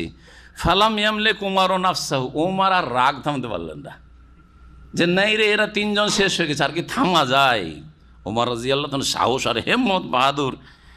ফাকালা কাযাবতা ইয়া আদু আল্লাহ, হে আল্লাহর দুশমন, তুমি মিথ্যা বলেছো যে এরা কেউ নেই, আছি, তোর জন্য আছি। ওয়াকাদ আবকাল্লাহু লাকা মা ইউহজিনুকা, আল্লাহ তোমার জন্যই আমাকে বাকি রেখেছে, আমার রাসূলকে বাকি রেখেছে, আবু বকরকে বাকি রেখেছে, যাতে করে তোমার চিন্তা বাড়ে, তোমার টেনশন বাড়াবার জন্য। ফাকাল আবু সুফিয়ান, আবু সুফিয়ান দেখলো যে আরে এই তিনজনে তো কেউ মরেনি, সব তো বেঁচে আছে। ওলো হোবাল, হোবালের জয়। জি হ্যাঁ, আল্লাহ ছাড়া অন্যের জয় দেওয়া শিরকি কাজ, মুশরিকদের কাজ। ওলো হোবাল, হোবালের জয়। ফাকাল নবী সাল্লাল্লাহু আলাইহি ওয়াসাল্লাম, এখন জবাব দাও, এখন জবাব দাও, কারণ হ্যাঁ শিরকি ধ্বনি উচ্চারিত হয়েছে, তাওহীদের ধ্বনি উচ্চারিত করা। যখন হোবালের জয় বলেছিল নবী সাল্লাল্লাহু আলাইহি ওয়াসাল্লাম, আজিবু হো, এই কাফেরগুলিকে জবাব দাও। কালু মা নাকুল, কি বলে জবাব দেবো? ওইটাও শিখছেন কার কাছে? রাসূলুল্লাহ সাল্লাল্লাহু আলাইহি ওয়াসাল্লামের কাছে। এটাও যদি শিখতে হয় তো নামাজের নিয়ত মানে এইখানে নামাজ তো পড়ানো, এটা শিখতে হবে না? নামাজটাই ঠিক করলেন না সারা জীবন, তো আর কি ঠিক করবেন? সারা জীবনের নামাজ বিদাতি থেকে গেল, তার কি ঠিক হবে যার নামাজ ঠিক হয়নি? শুধু নামাজ পড়লেই হবে? কি জবাব দেব? কাল নবী সাল্লাল্লাহু আলাইহি ওয়াসাল্লাম শিখিয়ে দিলেন, বলো আল্লাহ আলা ওয়া আজাল, আল্লাহ হচ্ছেন সুউচ্চ সুমহান, আল্লাহই বড়। ফাকাল আবু সুফিয়ান বলে উঠলো, লানাল উজ্জা ওয়ালা উজ্জা লাকুম, আমাদের উজ্জা দেবী আছে, তোমাদের উজ্জা দেবী নেই, তাই তোমরা ক্ষতিগ্রস্ত হয়েছো, হেরেছো, আমরা জিতেছি। উজ্জা দেবী আমাদের ইজ্জত দিয়েছে, উজ্জা দেবী আমাদের বিজয় দিয়েছি। হিন্দুদের ধর্ম আর কি বলছে, সমস্ত শিরকি ধর্ম একই রকমের, আর মক্কার মুশরিকদের ধর্ম আর কবর পূজারী ধর্ম একই রকমের। খাজাবাই দরগাহে গেলে চাদর চড়ালে রুজিতে বরকত হয়, ব্যবসায় বরকত হয়, অমুক হাসিল হয়, কোথাও গেলে ছেলে পাওয়া যায়, এই আকিদাই লক্ষ্মী, হ্যাঁ তাদের নাকি রুজির দেবী। আর তারপরে কি বলছে, সরস্বতী হচ্ছে বিদ্যার দেবী, হয়ে গেছে না? ঠিক ওই রকমই শনি হচ্ছে তাদের ধ্বংস করার দেবী, হ্যাঁ ইত্যাদি ইত্যাদি। ওই রকমই মক্কার মুশরিকদের আকীদা ছিল, ওই রকমই যারা কবর মাজার পূজা তাদের আকীদা। শিরকি ধর্ম সব টোটালি একই রকম। লানাল উজ্জা ওয়ালা উজ্জা লাক, আমাদের উজ্জা দেবী আছে, তোমাদের উজ্জা দেবী নেই। ফাকাল নবী সাল্লাল্লাহু আলাইহি ওয়াসাল্লাম বলে, এদের জবাব দাও। সাহাবীরা বলে, ইয়া রাসূলুল্লাহ, কি বলে মা নাকুল, কি বলে জবাব দিব? বলো আল্লাহু মাওলানা ওয়ালা মাওলা লাকুম, আল্লাহ আমাদের মাওলা, মালিক, অভিভাবক, তোমাদের কোনো মাওলা নেই। আনতা মাওলানা ফানসুরনা আলাল কওমিল কাফিরিন, হে আল্লাহ তুমি আমাদের সত্যিকার অভিভাবক, পৃষ্ঠপোষক, সাহায্যকারী, সুতরাং কাফের জাতির ওপর আমাদেরকে সাহায্য করো। আবু সুফিয়ান দেখলো যে কাজ তো বেশি হইল না, হ্যাঁ কাজ তো বেশি হইল না। বলছে ইয়াউমুন বিয়াউমে বাদর, আজকে বদরের প্রতিশোধ নিলাম, আজকে বদরের প্রতিশোধ নিলাম। ওয়াল হারবু সিজালুন, আর যুদ্ধ এইরকমই। যুদ্ধ হচ্ছে কুয়ার বালতির মতো, কুয়ার বালতি এক হাতে থাকে না, কেউ কখনো পানি উঠাইলো আবার আরেকজন হাতে চলে গেল, আবার আরেকজন হাতে চলে গেল, ঠিক ওই রকমই। একবার তোমরা জিতেছো তো আমরা আজকে জিতলাম। ওয়াতাজিদুনা মুসলাতান, আর হতে পারে যে নাক অঙ্গহানি করা হয়েছে, নাক, চোখ, হাত, পা ইত্যাদি কাটা হয়েছে বা তোলা হয়েছে। লাম আমর বিহা, আমি কিন্তু এই কথা বলিনি, কে এই নির্দেশ দিইনি, কেউ হয়তো করেছে। তবে আমাকে এটা খারাপও লাগে না যে মুসলিমদের নাক কাটা হয়েছে, চোখ তোলা হয়েছে অথবা হাত কাটা হয়েছে, তো এতে আমি দুঃখিত না। এই কথা বললো আবু সুফিয়ান। আবু সুফিয়ান পরে কালিমা পড়ে মুসলিম হয়েছেন রাদিয়াল্লাহু আনহু। দেখেন আল্লাহর কি হিকমত, এত বড় যারা জালেম ছিল তাদের উপরও আল্লাহ রহম করেছেন, তাদেরকে আল্লাহ ঈমান ইসলামের তৌফিক দিয়েছেন। কে কখন হেদায়েত হয় বলা যায় না, সুতরাং কখনো ভাববেন না যে এ বেদাতি আমার দুশ্মন, এই বড় শিরিক করে, অত জাতিতে মুসলমান বড়ই দুশ্মন। হতে পারে দুশ্মন ফাইজাল্লাযী বাইনাকা বাইনাহু আদাওয়া, শত্রুতা ছিল, কান্নাহু ওয়ালিয়ুন, একদিন তোমার হয়তো অন্তরঙ্গ বন্ধুতে পরিণত হয়েছে। তারপরে আল্লাহ বলছেন যে তোমাদের কিছু লোকেরা দুনিয়া চেয়েছিল, যারা নিচে নেমে গেছিল, আর কিছু লোক আখিরাত চেয়েছিল, যারা বলছেন না নবীর কথা শুনবো আর আমাদের আমির কথা শুনবো। সুম্মা সারাফাকুম আনহুম, অতঃপর তোমাদেরকে কাফেরদের হতে ফিরিয়ে নিয়েছিলেন। কাফেরদের উপরে তোমরা হামলা করে তাদেরকে তাড়াচ্ছিলে, আর হঠাৎ করে আল্লাহ তোমাদেরকে ফিরিয়ে দেন কিভাবে? যখন পিছন থেকে তোমাদের ওপর অতর্কিত হামলা হয়ে গেল, বিব্রত অবস্থায়, এখন আর আগে বাড়তে পারলে না। তারপরে বলছেন যে লিয়াবতালি, কেন আল্লাহ তোমাদেরকে কাফেরদের ওপর বিজয়ী করার পরে ফিরিয়ে নিলেন? লিয়াবতালিয়াকুম, তোমাদের পরীক্ষার জন্য। তোমাদের এটা হচ্ছে কি ইবতিলা, পরীক্ষা। কখনো আল্লাহ সুখ দিয়ে পরীক্ষা করে, আবার কখনো দুঃখ কষ্ট দিয়ে পরীক্ষা করেন। ওয়ালাকাদ আফা আনকুম, তবে আল্লাহ তোমাদেরকে ক্ষমা করে দিচ্ছেন। সাহাবায়ে কেরামদেরকে আল্লাহ কি বলছেন? আল্লাহ তোমাদের ক্ষমা, এই যে তোমরা ভুল করে নেমে গেলে, অথচ নবী নিষেধ করেছেন আমিরের আনুগত্য করা ফরজ, রাসূলুল্লাহর আনুগত্য করা ফরজ সাল্লাল্লাহু আলাইহি ওয়াসাল্লাম, তারপরে তোমরা নেমে গেলে, তারপরে শুনে রাখো আল্লাহ তোমাদেরকে কি করেন? মাফ করে দেন। যাদের মাফ আল্লাহ ঘোষণা করেছেন কোরআনে কারীমে, তাদের মর্যাদা কত বড় হইতে পারে। হ্যাঁ, মাফ চাননি, আল্লাহ নিজে থেকে মাফের ঘোষণা করেছেন, তাহলে তাদের মর্যাদা আল্লাহর কাছে কত বড়, সাহাবায়ে কেরামদের, ঠিক কিনা? আল্লাহ মাফ করে দেন, তারপরে কেউ যদি কটূক্তি করে, কেউ যদি বিরূপ মন্তব্য করে, তাহলে সে কত বড় অপরাধী। যেমন রাফেজি, শিয়ারা, এইরকমই যারা তাদের অনুসারী কিছু নামধারী সুন্নিদের মধ্যে রয়েছে, সাহাবায়ে কেরামদের ওপর তারা জাস্টিফাই করার জন্য, বিচার করার জন্য, মন্তব্য করার জন্য বসেছে তাদের লিখনীতে, তাদের বক্তব্যে। এরা হচ্ছে ওই রকম বিদাতি এবং বিদ্বেষী দল, এবং তারা কোরআনের এই শিক্ষার বিরোধী। তারা আল্লাহু যু ফজলিন আলাল মুমিনিন, আল্লাহ রাব্বুল আলামিন মুমিনদের ওপর বড় অনুগ্রহকারী। ইতুসএদুন, স্মরণ করো সেই দৃশ্যকে যখন তোমরা পাহাড়ের ওপর উঠে পালায়ন করছিলে। আসআদা ইউসএদু মানে উঁচা জায়গায় চড়া এবং পালায়ন করা, দুটোই অর্থ হয়। আমি এমনভাবে অর্থ করলাম যাতে দুটোই অর্থ চলে আসে। যখন এইরকম আক্রমণ শুরু হয়ে গেল কাফেরদের মুমিনদের ওপর, তখন সাহাবায়ে কেরামরা পাহাড়ের ওপর কেউ উঠে যাচ্ছিলেন, কেউ পালায়ন করছিলেন যে আর এখানে টিকা যাবে না। অল্প কিছু সংখ্যক সাহাবী ছাড়া রাসূলুল্লাহ সাল্লাল্লাহু আলাইহি ওয়াসাল্লামের সাথে অধিকাংশই রণক্ষেত্র ছেড়ে এদিক সেদিক বিক্ষিপ্ত হয়ে পড়েছিলেন। ওয়ালা তালউনা আলা আহাদিন, এবং তোমরা কারো দিকে ফিরে দেখছিলে না। ওয়ালা তালউনা আলা আহাদি, কে কোথায় আছে কারো দিকে ফিরে দেখছেন। রাসূলুল্লাহ সাল্লাল্লাহু আলাইহি ওয়াসাল্লাম কোথায়, আবু বকর ওমর কোথায়, কে কোথায়, কেউ কারো দিকে ফিরে দেখছিলেন না। এইরকম পরিস্থিতি তৈরি হয়ে গেছিল। ওয়া রাসূলু ইয়াদউকুম ফি উখরাকুম, অথচ রাসূল সাল্লাল্লাহু আলাইহি ওয়াসাল্লাম তোমাদেরকে আহ্বান করছিলেন ফি উখরাকুম, তোমাদের পেছন দিকে, যে এলাইয়া ইবাদাল্লাহ, এলাইয়া ইবাদাল্লাহ, হে আল্লাহর বান্দারা আমার দিকে আসো, আমি এখানে আছি, আমার দিকে আসো। কোথায় তোমরা পালাচ্ছ কেন রণক্ষেত্রে ছেড়ে? এত বড় কাবিরা গুনাহ করতে যাচ্ছ। ফাসাবাকুম গাম্মাম বিগাম্মিন, অতঃপর আল্লাহ তোমাদেরকে দিয়ে দিলেন দুঃখের ওপর দুঃখ। আল্লাহ তোমাদেরকে দিলেন কি? গাম্মান, দুঃখ, বেগাম্মিন, দুঃখের ওপর। এই দুঃখের ওপর দুঃখ কি, এই বিষয়ে নানা মত রয়েছে। সবচাইতে বলিষ্ঠ এবং সংক্ষিপ্ত এবং সবগুলিকে সামিল হবে ওই মতটি যে একটা দুঃখ হচ্ছে যে বিজয় আর গনিমত হাতছাড়া হইল। বিজয়ের উপক্রম হওয়ার পরেও বিজয় লাভ করতে পারা গেল না, গনিমত হাতের নাগালে আসার পরেও গনিমত হাসিল হইল না, পড়েই থাকলো, ক্ষতিগ্রস্ত হয়ে গেলেন সাহাবায়ে কেরাম, ঠিক না? একটা দুঃখ। আর এক দুঃখ হচ্ছে রাসূলুল্লাহ সাল্লাল্লাহু আলাইহি ওয়াসাল্লাম এবং সাহাবায়ে কেরামদের কারো নিহত হওয়া, কারো আহত হওয়া। 70 জন শহীদ হলেন আর অনেকেই, অধিকাংশই আহত হলেন। এমনকি রাসূলুল্লাহ সাল্লাল্লাহু আলাইহি ওয়াসাল্লাম শারীরিকভাবে, মানসিকভাবে আহত হলেন সাল্লাল্লাহু আলাইহি ওয়াসাল্লাম।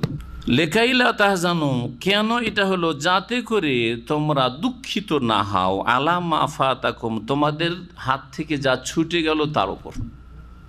মানুষের কিছু হাত ছাড়া হয়ে গেলে মানুষ কি হয়? বড়ই চিন্তিত হয়, দুঃখিত হয়।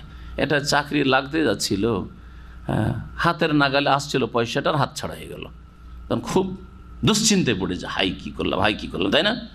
না, যাতে করে তোমরা চিন্তিত না হও, আলা মা ফাতাকুম, ওই নিয়ামতের ওপর যা তোমাদের হাত ছাড়া হয়ে গেল, বিজয় এবং গনিমত হাত ছাড়া হয়ে গেল। ওয়ালা মা আসাবাকুম, আর যাতে করে তোমরা দুঃখিত না হও, চিন্তিত না হও, যা তোমাদের ওপর আপতিত হয়েছে। কি? বালা মুসিবত, বিপদ আপদ, হতাহত। আল্লাহু খাবীরুম বিমা তা'মালুন, তোমরা যা কিছু করো আল্লাহ রাব্বুল আলামিন সে সম্পর্কে সম্যক খবর রাখেন। আব্দুল্লাহ বিন আব্বাস রাদিয়াল্লাহু তাআলা আনহুমা, এই যে দুই দুঃখের কথা আল্লাহ বলছেন, ফাসাবাকুম গাম্মান বিগাম্মিন, এই মর্মে বলছেন আল গাম্মুল আউয়াল, প্রথম দুঃখ হচ্ছে বেসাবাবিল হাজিমা, হেরে যাওয়া, বিজয় হাতছাড়া হয়ে যাওয়া। যখন বলা হইল যে মুহাম্মদ সাল্লাল্লাহু আলাইহি ওয়াসাল্লাম নিহত হয়েছেন, শহীদ হয়েছেন। ওয়াসানি, দ্বিতীয় দুঃখ ছিল হিনা আলাহমল মুশরিকুন ফাওকাল জাবাল, মুশরিকরা পাহাড়ের ওপর চড়িল। যেই পাহাড়ের ওপর 50 জন সাহাবাই কেরাম প্রতিরক্ষার জন্য ছিলেন, সেই পাহাড় শূন্য হয়ে গেল, সবাই শহীদ, আর ওই পাহাড় দখল করে ফেললো কাফেররা।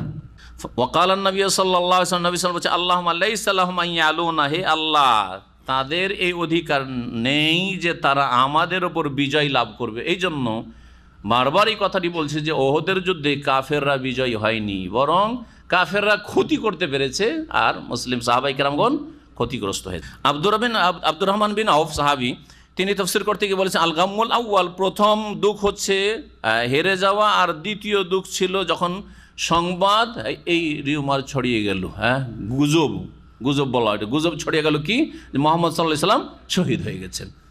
আর কি অনেকে অস্ত্র হাত থেকে ফেলে দিচ্ছে, বসে গেছে, হাই কি করো, আর লড়াই করি।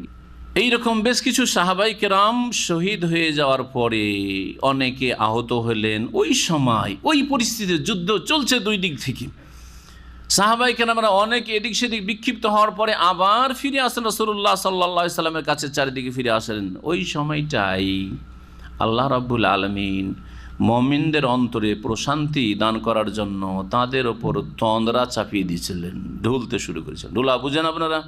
ঝিমানো। হ্যাঁ, মানুষ যদি দুঃখের সময় ঝিমায়, এটা তাদের মনের শান্তির প্রমাণ, মানসিক শান্তির প্রমাণ।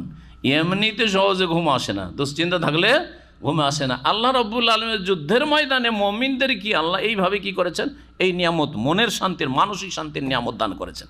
এই কথা আল্লাহ বলছেন সুম্মা আনজালা আলাইকুম মিন বাদিল গাম্মি আমানাতান নুআসা, অতঃপর আল্লাহ তোমাদের উপর নামিয়ে দিলেন মিন বাদিল গাম্মে, দুঃখের পরে, আমানাতান নুআসান, নিরাপত্তা স্বরূপ, নিরাপত্তা স্বরূপ তন্দ্রা, নুআস ঝিমানো, ঝিমাইতে শুরু করেছে, হাত থেকে তরবারি পড়ে যাচ্ছে। ইয়াগশা তায়েফাতুম মিনকুম, তোমাদের এক দলকে ঢেকে ফেলেছিল, আচ্ছাদিত করেছিল এই তন্দ্রা, এমন চেপেছিল তন্দ্রা। তালহা বিন উবাইদুল্লাহ রাদিয়াল্লাহু তাআলা বলছেন যে আমি তাদের একজন, আমার হাত থেকে অস্ত্র বারবার করে পড়ে যাচ্ছে, আবার তরবারি উঠাচ্ছি, তরবারি পড়ে যাচ্ছে, আবার তরবারি উঠাচ্ছি, এই অবস্থা। ও তায়েফাতুন কাদ আহাম্মাতহুম আনফুসুহুম, আর এক দল নিজের জান প্রাণ নিয়ে ব্যস্ত ছিল, চাচা জান বাঁচা। জি, আরেক দল, সে দলটি কোন দল? মুনাফিকের দল। মুনাফিক 300 চলে গেছে, আর কিছু মুনাফিক দুর্বল ইমানের, ওরা ওই আব্দুল্লাহ বিন উবাইয়ের কথা না শুনেও শুনবো না, যাই, যখন এসছি যাই, জিতলে তো গনিমত পাবো, হ্যাঁ, অথবা এসছে যে কোনো কারণে হোক, কিন্তু এখনও দুর্বল ইমান হয়েছে, ওদেরকে বোঝানো হয়েছে। আর ওইদিকে মুনাফিক যে 300 জন আসেননি, তারা কিন্তু মদিনা থেকে সব খবর নিচ্ছে মিনিটে মিনিটে, যে কি হচ্ছে না হচ্ছে। হ্যাঁ, ওরা যে আমাদের জান বেঁচে গেছে, আমাদের জান বেঁচে গেছে, খুব খুশি তারা। তো আল্লাহ বলছেন ওয়া তায়েফাতুন কাদ আহাম্মাতহুম আনফুসুহুম, আর মুনাফিক যে দলটি, সেই দলটির কাছে মুখ্য উদ্দেশ্য ছিল কি, নিজের জান বাঁচানো। কাদ আহাম্মাতহুম আনফুসুহুম, তাদের কাছে সবচেয়ে বড় গুরুত্বপূর্ণ ছিল তাদের জান প্রাণ। ইয়াযুন্নুনা বিল্লাহি গায়রাল হাক্কি যান্নাল জাহিলি, আল্লাহ সম্পর্কে তারা অসত্য, ভ্রান্ত ধারণা, কুধারণা পোষণ করছিল। জান্নাল জাহিলিয়া, জাহিলিয়াত অজ্ঞতার যুগের কুধারণা। কাফেরদের যেমন কুধারণা থাকে আল্লাহ সম্পর্কে, আল্লাহ রাব্বুল আলামিনের কাজ সম্পর্কে, আল্লাহ পাকের সাহায্য সম্পর্কে তারা কোনো ধারণা রাখে না যে সাহায্য আল্লাহর কাছ থেকে নেমে আসে, ঠিকই তেমনি এই মুনাফিকরা আল্লাহ সম্পর্কে কুধারণা পোষণ করছিল। দুর্বল ইমানের কিছু লোক ছিল, তারা এই কুধারণা পোষণ করছে আল্লাহ সম্পর্কে, মনে মনে অথবা আপোষে বলছিল যে আল্লাহ তো আমাদের সাহায্য করলো না, কই আল্লাহ সাহায্যটা নেমে আসলো না, আমরা তো এখানে ক্ষতিগ্রস্ত হয়ে পড়লাম। মুহাম্মদ সাল্লাল্লাহু আলাইহি ওয়াসাল্লাম যদি সত্যি নবী হবেন তো এইরকম ক্ষতি বা কেন হবে? দেখেন, সব নেগেটিভ নেগেটিভ। ইয়াযুন্নুনা বিল্লাহ, আল্লাহ সম্পর্কে তারা ধারণা রাখছিল গায়রাল হক, অসত্য ধারণা, অবাস্তব ধারণা, মানে কুধারণা। জান্নাল জাহিলা, যেটা কাফের জাহিলি যুগের, বর্বরতার যুগের লোকদের কুধারণা। ইয়াকুলুনা, তারা বলছিল হাল্লানা মিনাল আমরি মিন শাই, আমাদের কি কোনো এখতিয়ার আছে, অধিকার আছে? এই বললে তারা বুঝাতে চেয়েছিল যে আমাদের তো পরামর্শ নেওয়া হয়নি, আমরা বলছিলাম যে ঘরে থেকে লড়াই করব। কই, নবী তো আমাদের কথা নেননি, অন্য অন্য সাথী সঙ্গীদের কেন পরামর্শ নিলেন? বাইরে কেন আসলেন ওহুদের প্রান্তে? আমরা ঘরেই থাকতাম, নিরাপদ থাকতাম। হ্যাঁ, এইরকম কথা বলছিল। আমাদের কি কোনো এখতিয়ার আছে? সব তো অন্যরা এসব ফয়সালা করছে। অনেকে এইরকম অসহযোগিতা করে। দিনী ভাইরা, কাজ করতে গিয়ে একটু এইরকম ফিলিং, অনুভূতি যদি চলে আসে যে আমার চাইতে বেশি মনে হয় কাউকে গুরুত্ব দিচ্ছে, তখন শয়তান তখন ওই মগজে ঢুকে পড়ে, ও আমার তো বেশি গুরুত্ব নেই, আমার তো অত পরামর্শ নেওয়া হয় না, আমাকে তো কোনো পদ দেওয়া হইল না, আমাকে তো সুরা কমিটিতে রাখা হইল না, সংগঠনগুলিতেই বড় ফেতনা এগুলো, তাই না?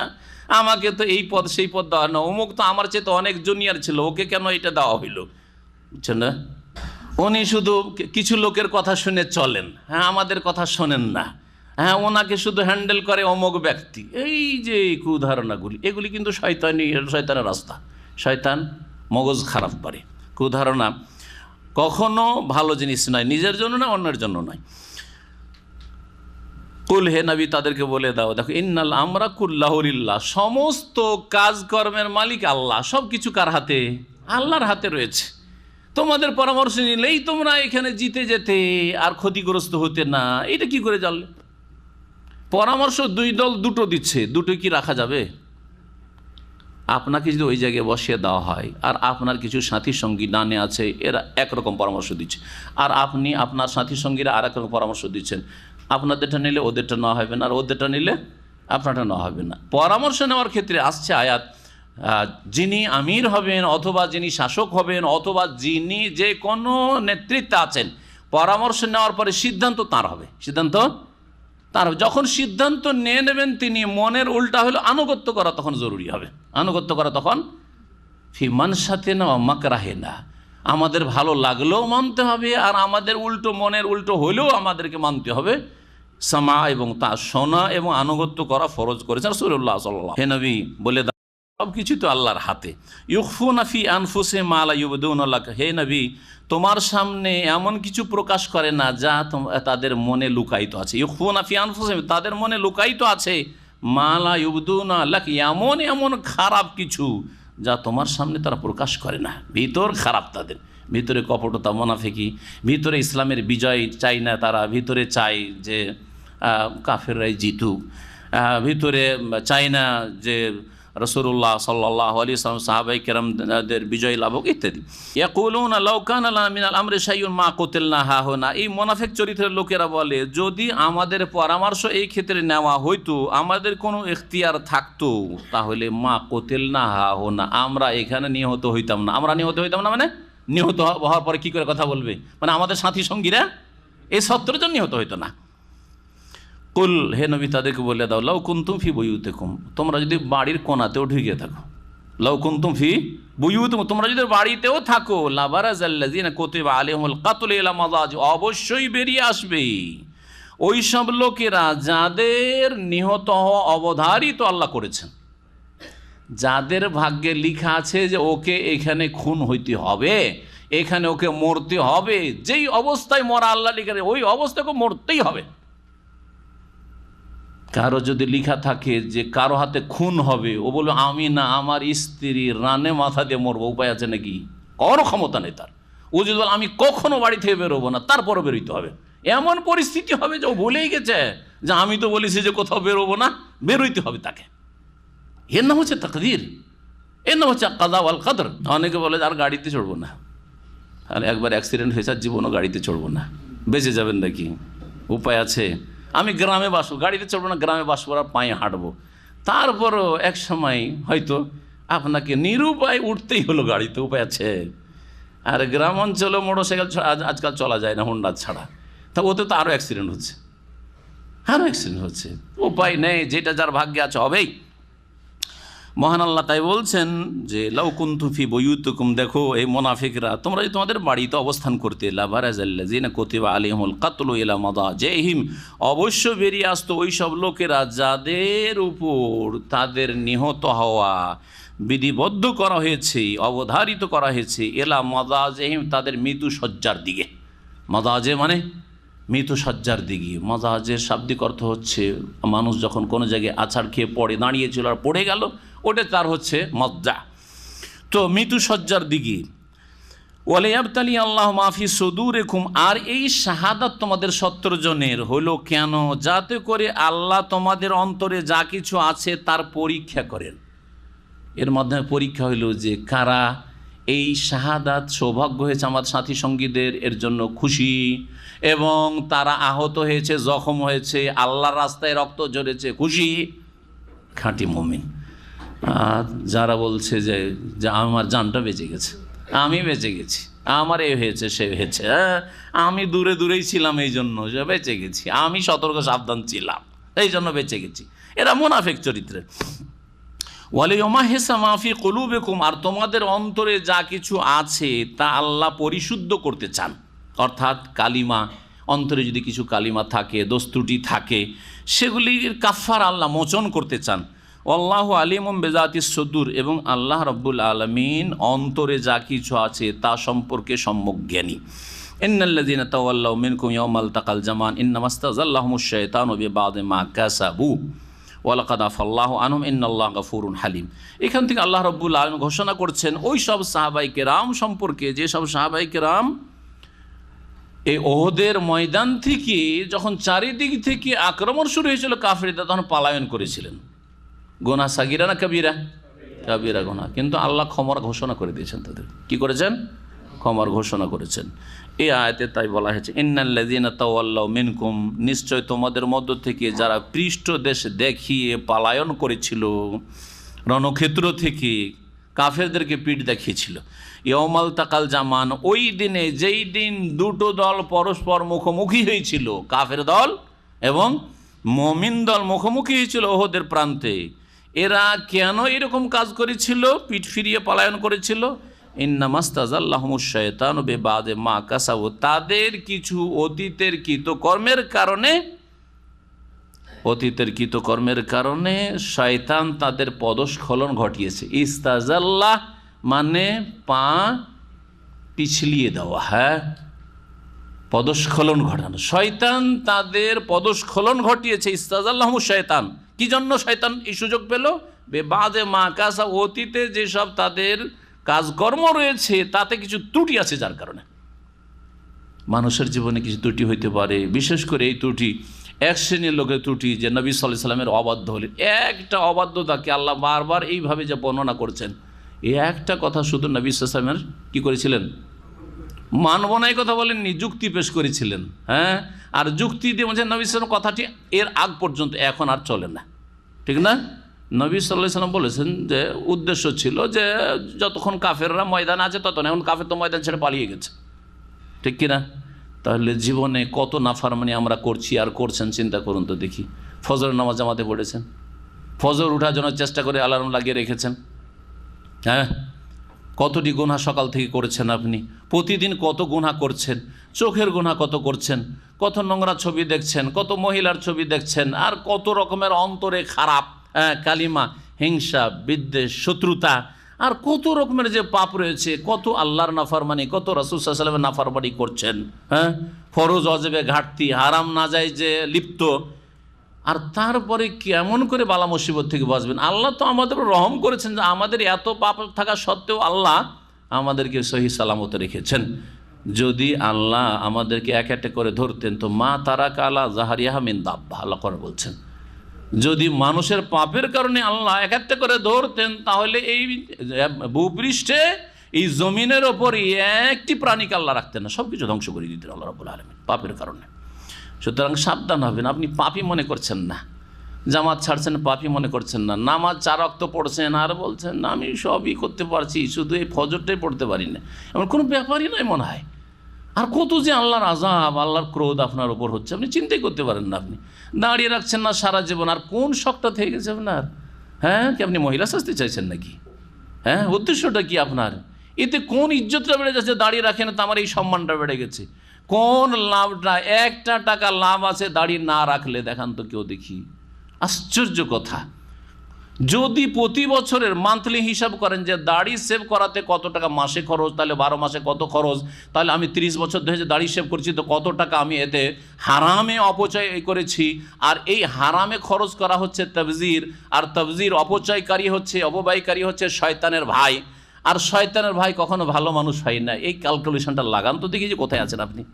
5 ওয়াক্ত নামাজ পড়ছেন, মনে করেন না যে দাড়ি মুন্ডনটা কোনো অপরাধ। উম্মতে মুসলিমা কিছু মনেই করেন না। আজকাল এমন ব্যাপার স্যাপার হয়েছে যে বড় বড় রোগ হওয়ার কারণে, আর ছোট রোগ এটা সর্দি কাশি, যাক অসুবিধাই নেই। এত বড় বড় রোগ পয়দা হয়ে গেছে মুসলিম জাতিতে যে এইটা যেন সর্দি কাশির মতো। সর্দি কাশি আছে, বছরকে বছর মাসকে মাস চলে যাচ্ছে, এরকম না করছেন অনেকেই, কোনো ব্যাপার না। হ্যাঁ, যখন হার্ট অ্যাটাক হবে তখন, জি হ্যাঁ, তখন ওষুধ চিকিৎসা। প্রেশার আর বাঁচবো না, সুগার আর বাঁচবো না, এখন ওষুধ খেতেই হবে। ওর বড় বড় রোগেরই চিকিৎসা করছেন না। কি যে অবস্থা মুসলিম জাতির! আল্লাহ পাক যেন আমাদের সকলকে হেদায়েত দান করেন।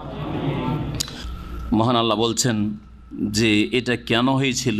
শয়তান সাহাবায়ে কেরামদের ক্ষেত্রেও সুযোগ পেয়েছে পদস্খলন ঘটাবার। শোনেন ভালো, ইন্নামা ইস্তাজাল্লাহু শায়তানু বিবাযি মা কাসাবু। শয়তান তাদের পদস্খলন ঘটিয়েছিল সেই ওহদের যুদ্ধের দিনে তাদের কিছু কৃতকর্মের কারণে। ওয়ালাকাদ আফাল্লাহু আনহুম, তবে নিশ্চয়ই আল্লাহ তাদেরকে ক্ষমা করে দিয়েছেন। 2 বার করে কথাটি আসলে এর আগে এসছে, তাই না? আল্লাহ তাদেরকে নিঃসন্দেহে, ওয়ালাকাদ, লাম মানেও তাগিদ আর কাদ মানেও তাগিদ, নিশ্চয়ই নিশ্চয়ই আল্লাহ ক্ষমা করেছেন। এটা হচ্ছে শাব্দিক অর্থ, ক্ষমা করেছেন। তারপরে কেউ যদি সমালোচনা করে উসমান রাদিয়াল্লাহু তাআলা আনহুর, কেউ যদি সমালোচনা করে মুআবিয়া রাদিয়াল্লাহু তাআলা আনহুর, কেউ যদি সমালোচনা করে আমর ইবনে আস রাদিয়াল্লাহু তাআলা আনহুর, এইভাবে কত সাহাবায়ে কেরামদের যে সমালোচনা এক শ্রেণীর বিদাতিরা করে এবং তাদের বড় একটা দল ভারী, এবং তারা এইগুলোকে অপরাধী মনে করছে না। কত বড় যে অপরাধ, এটা যে নেফাক। সাহাবায়ে কেরামদের সাথে মহব্বত হচ্ছে ঈমান, আর সাহাবায়ে কেরামদের সমালোচনা করা হচ্ছে নিফাক। হুব্বুল আনসার ঈমানুন ওয়া বুগযুল আনসার নিফাকুন, রাসূলুল্লাহ সাল্লাল্লাহু আলাইহি ওয়াসাল্লাম হাদিস রয়েছে।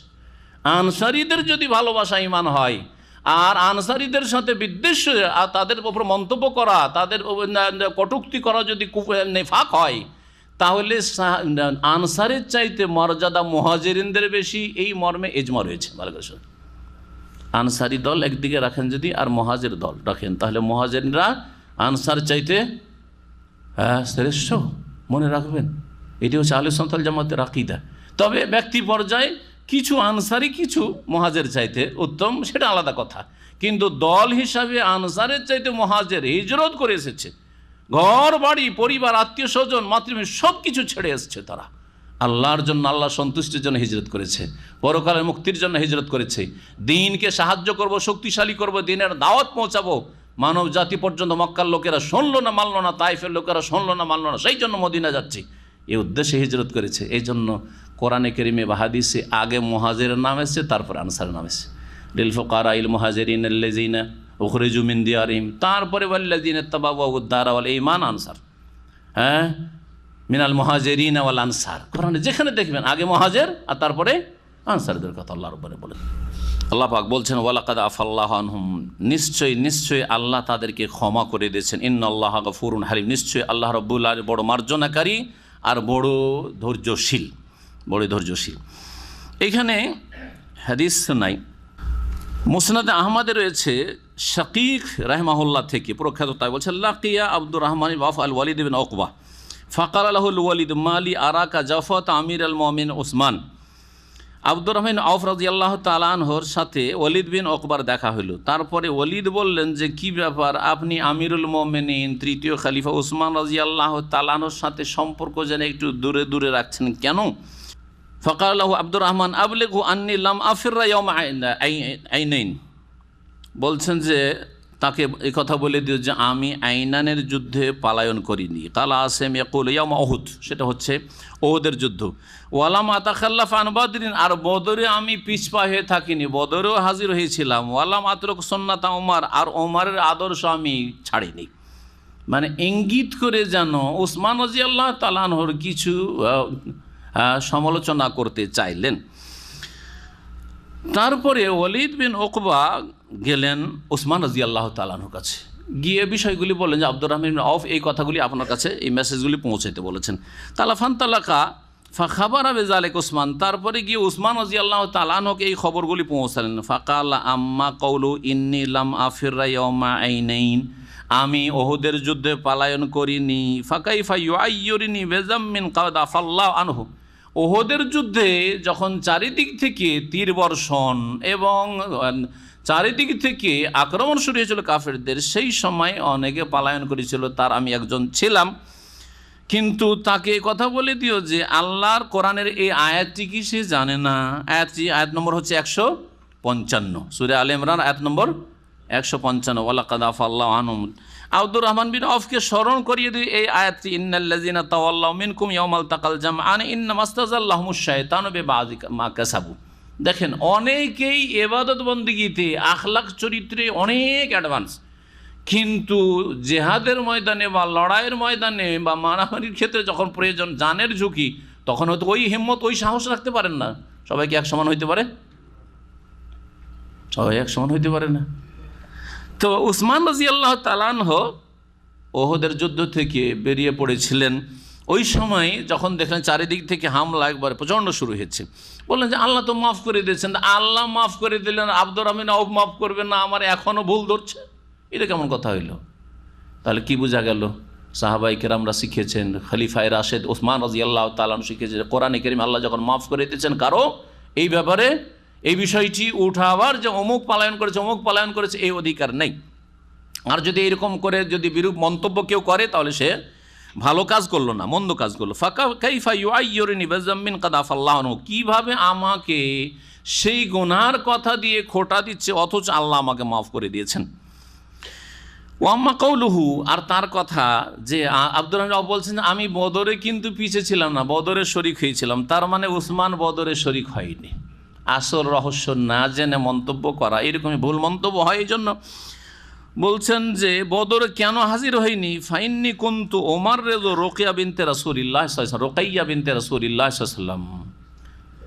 বদরের যুদ্ধে যখন রাসূলুল্লাহ সাল্লাল্লাহু আলাইহি ওয়াসাল্লাম যান, তখন প্রথম কথা যুদ্ধের উদ্দেশ্যে গিয়েছিলেন না কাফেলার ধন সম্পদ লুটার জন্য গিয়েছিলেন? কাফেলার ধন সম্পদ আমাদের ক্ষয়ক্ষতি করেছে, মক্কায় সব কিছু আমাদের থেকে গেছে, খালিয়াতে আমাদেরকে পালিয়ে আসতে হয়েছে, সুতরাং আমরা এর প্রতিশোধ নেব। প্রতিশোধ নেওয়া জায়েজ, আপনার যতটা ক্ষয়ক্ষতি করেছে ততটা পরিমাণ, তার কম হলে অসুবিধা নেই। প্রতিশোধ নেওয়ার জন্য, লড়াইয়ের জন্য, জেহাদের জন্য তাহলে বদরে রাসূলুল্লাহ সাল্লাল্লাহু আলাইহি ওয়াসাল্লাম উদ্দেশ্য করে যাননি। কিন্তু ওই আল্লাহ ফয়সালা করে দিয়েছে না তোমাদেরকে মালধন দেব না, এখানে হক বাতিলের ফয়সালা হয়ে যাক, ঠিক না? প্রথম এক কথা। দ্বিতীয় নম্বর কথা যে ওই সময় উসমান রাদিয়াল্লাহু তাআলা আনহুর স্ত্রী নবী সাল্লাল্লাহু আলাইহি সাল্লামের মেয়ে, দ্বিতীয় মেয়ে রোকাইয়া, রাসূলুল্লাহ সাল্লাল্লাহু আলাইহি ওয়াসাল্লামের মেয়ে, দ্বিতীয় মেয়ে। বড় মেয়ের নাম কি? যায়নাব। আর দ্বিতীয় মেয়ে রোকাইয়া, ভালো করে। তৃতীয় মেয়ে উম্মে কুলসুম, চতুর্থ মেয়ে ফাতেমা রাদিয়াল্লাহু আনহুন্না আজমাইন। তো রোকাইয়া রাদিয়াল্লাহু তাআলা আনহা অসুস্থ ছিলেন, এমন অসুস্থ ছিলেন যে নবী সাল্লাল্লাহু আলাইহি ওয়াসাল্লাম বদর থেকে ফিরে আসতে আসতে ইন্তেকাল হয়েছে। নবী সাল্লাল্লাহু আলাইহি ওয়াসাল্লাম বললেন যে দেখো আমার মেয়ে অসুস্থ আছে, তোমার স্ত্রী, তুমি আমার সাথে যাবে না, যেও না, তুমি তোমার স্ত্রীর দেখাশোনা করো, এটা বেশি জরুরি, তার খেদমত করো, সেবা শুশ্রূষা করো, এইটাই বেশি জরুরি। নবী সাল্লাল্লাহু আলাইহি ওয়াসাল্লামের হুকুমে আমি থেকেছি মদিনায়, আমি যাইনি, তারপরেও আমার সম্পর্কে কটূক্তি করবে কেউ, এটা কেমন কথা হইল? দেখলেন, মানুষের যখন আসল রহস্য ফুটে ওঠে তখন বোঝা যায় যে লোকটি দোষী কি দোষী নয়। কিন্তু যদি বাহ্যিক না জেনে দূর থেকে কথা বলেন, তো অনেক সময় মন্তব্য করছেন কিন্তু আসলে আপনি মিথ্যা অপবাদ দিচ্ছেন। আর রাসূলুল্লাহ সাল্লাল্লাহু আলাইহি ওয়াসাল্লামের হুকুমে যেহেতু তিনি ছিলেন, সেই জন্য বদরে না যাওয়া সত্ত্বেও গনিমতের ধন সম্পদে তাকে একটা ভাগ দিয়েছেন যে আমার মেয়ের খেদমতে, তার স্ত্রীর খেদমতে তাকে আমি থাকতে বলেছি, সুতরাং তার অধিকার আছে এই গনিমতের ধন সম্পদ। তাই বলছেন ওয়াকাদ দারাবালি রাসূলুল্লাহ বিসাহমিন, আমাকে একটা ভাগ রাসূলুল্লাহ সাল্লাল্লাহু আলাইহি ওয়াসাল্লাম দিয়েছিলেন। ওমান দারাবালাহু রাসূলুল্লাহ বিসাহমিন, অন্যদের জন্য যাদের দিয়েছিলেন ফাকাদ শাহিদ, আর যাকে গনিমতে ভাগ দিলেন তার মানে সে জিহাদে হাজির হওয়ার সমান সওয়াব পেয়েছে। নাহলে কেন ভাগ দিলেন? আমার যদি এই ওজোর না থাকতো, নবীর হুকুম না হইতো, তাহলে আমিও যেতাম নবী সাল্লাল্লাহু আলাইহি ওয়াসাল্লামের সাথে। ওয়াম্মা কাউলুহা, তার কথা ইন্নী তারাকতু সুন্নাত ওয়া ফাইন্নী লা উতিকুহা ওয়ালা হুয়া ফাতিহি ফাদিস বিযালিক, আর আমি ওমর রাদিয়াল্লাহু তাআলা আনহুর তরিকা ছেড়ে দিয়েছি এটা এই সম্পর্কে তাকে বলে দাও যে দেখো ওমর রাদিয়াল্লাহু তাআলা কোনো কোনো বিষয়ে যেটা ফরজও নয় ওয়াজিবও নয় দেশ পরিচালনার ক্ষেত্রে সেটা কাজ করতেন সাহসিকতার সাথে, যেটা সবার দ্বারা সম্ভব না, সবার দ্বারা সম্ভব নয়। ওমর রাদিয়াল্লাহু তাআলা বড় ধরনের নেতৃত্বে একজন কাজ করছে, সেনাপতি হয়ে কাজ করছে, হঠাৎ হুকুম করলেন তুমি চলে আসো। এর রিয়াকশান হলে ওমর রাদিয়াল্লাহু তাআলা সামলে নেবেন, কিন্তু সবাই কি সামলাতে পারবে? সব নেতা সামলাতে পারবে? আপনি বড় বড় ঝুঁকি সামলে নিচ্ছেন, আপনার ভাই সামলাতে পারছেন না, 1 মাসের জন্য বাইরে গেছেন, ভাইকে দায়িত্ব দিয়ে হয় না, এরকম জরুরি নয়। আর তারপরে যদি কোনো নফল বিষয় হয় তাহলে সেটা জরুরি নয়। আল্লাহ পাক রব্বুল এই মুনাফিকদের সম্পর্কে আরও বলছেন, ইয়া আইয়ুহাল্লাযীনা আমানু, হে ঈমানদার লোকেরা, লা তাকুনু কাল্লাযীনা কাফারু, তোমরা কাফেরদের মতো হইও না, কাফেরদের মতো হইও না।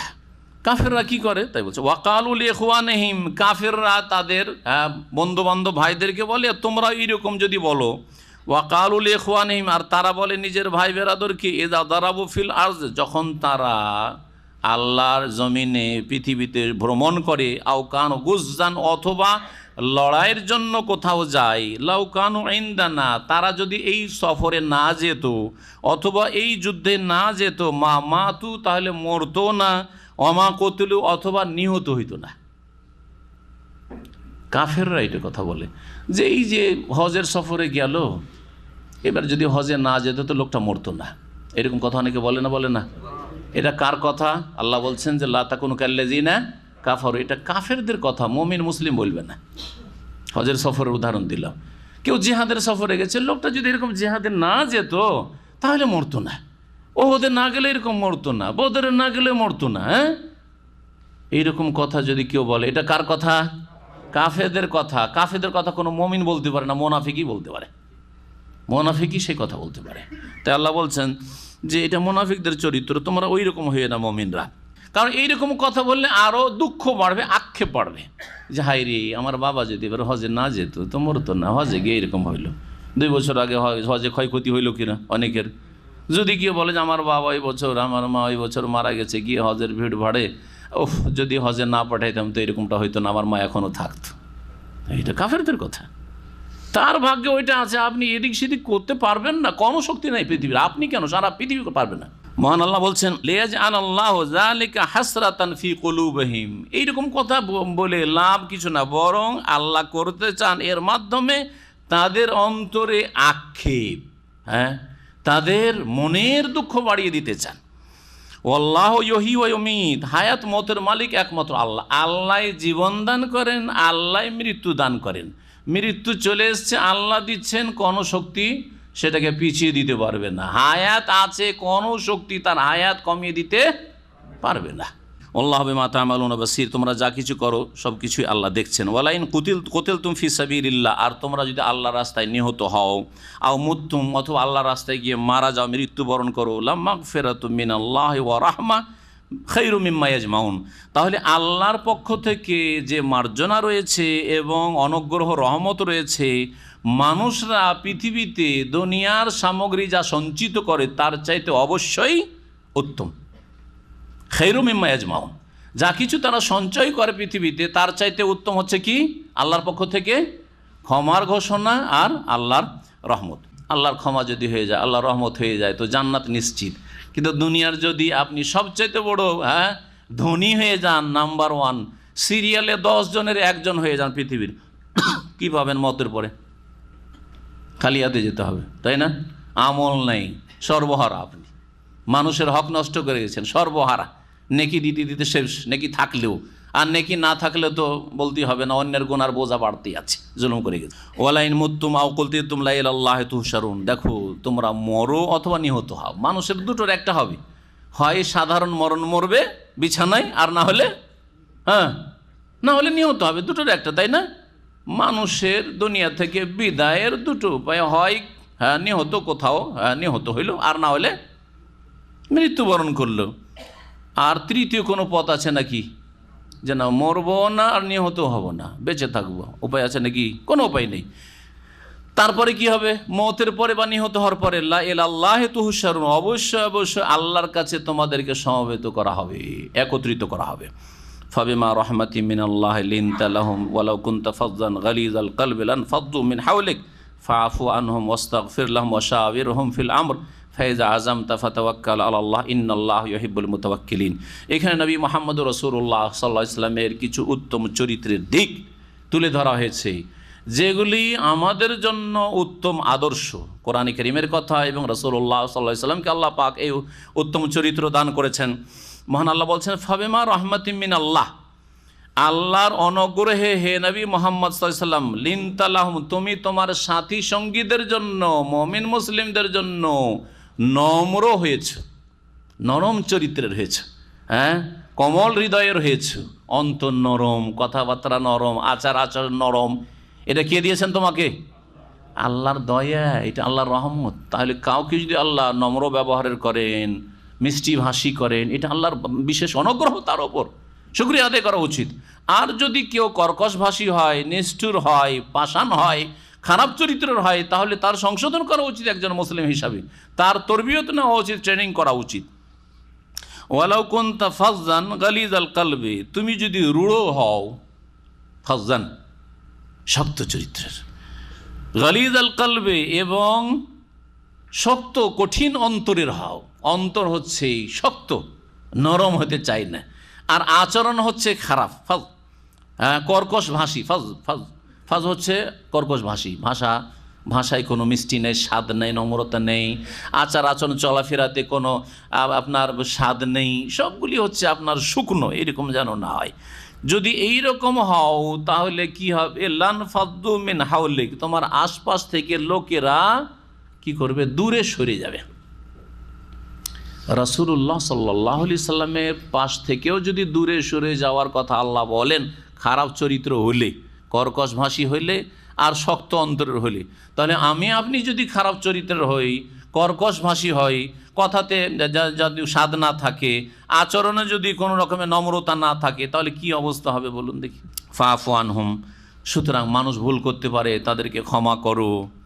ওয়াস্তাগফির লাহুম, এবং তাদের জন্য আল্লাহর কাছে কি করো? ক্ষমা চাও। ওয়াশাওিরহুম ফিল আমরে, এবং যে কোনো কাজের ক্ষেত্রে তাদের পরামর্শ নাও। আল্লাহ কাকে পরামর্শ নিতে বলছেন? রাসূলুল্লাহ সাল্লাল্লাহু আলাইহি ওয়াসাল্লাম, যার কাছে ওহী আসছে তাকেও বলছেন তুমি পরামর্শ নাও। তাহলে পরামর্শ কত গুরুত্বপূর্ণ। পরামর্শ মানে কি? সকলের কাছে নিতে হবে? পরামর্শ মানে কি বুঝেন?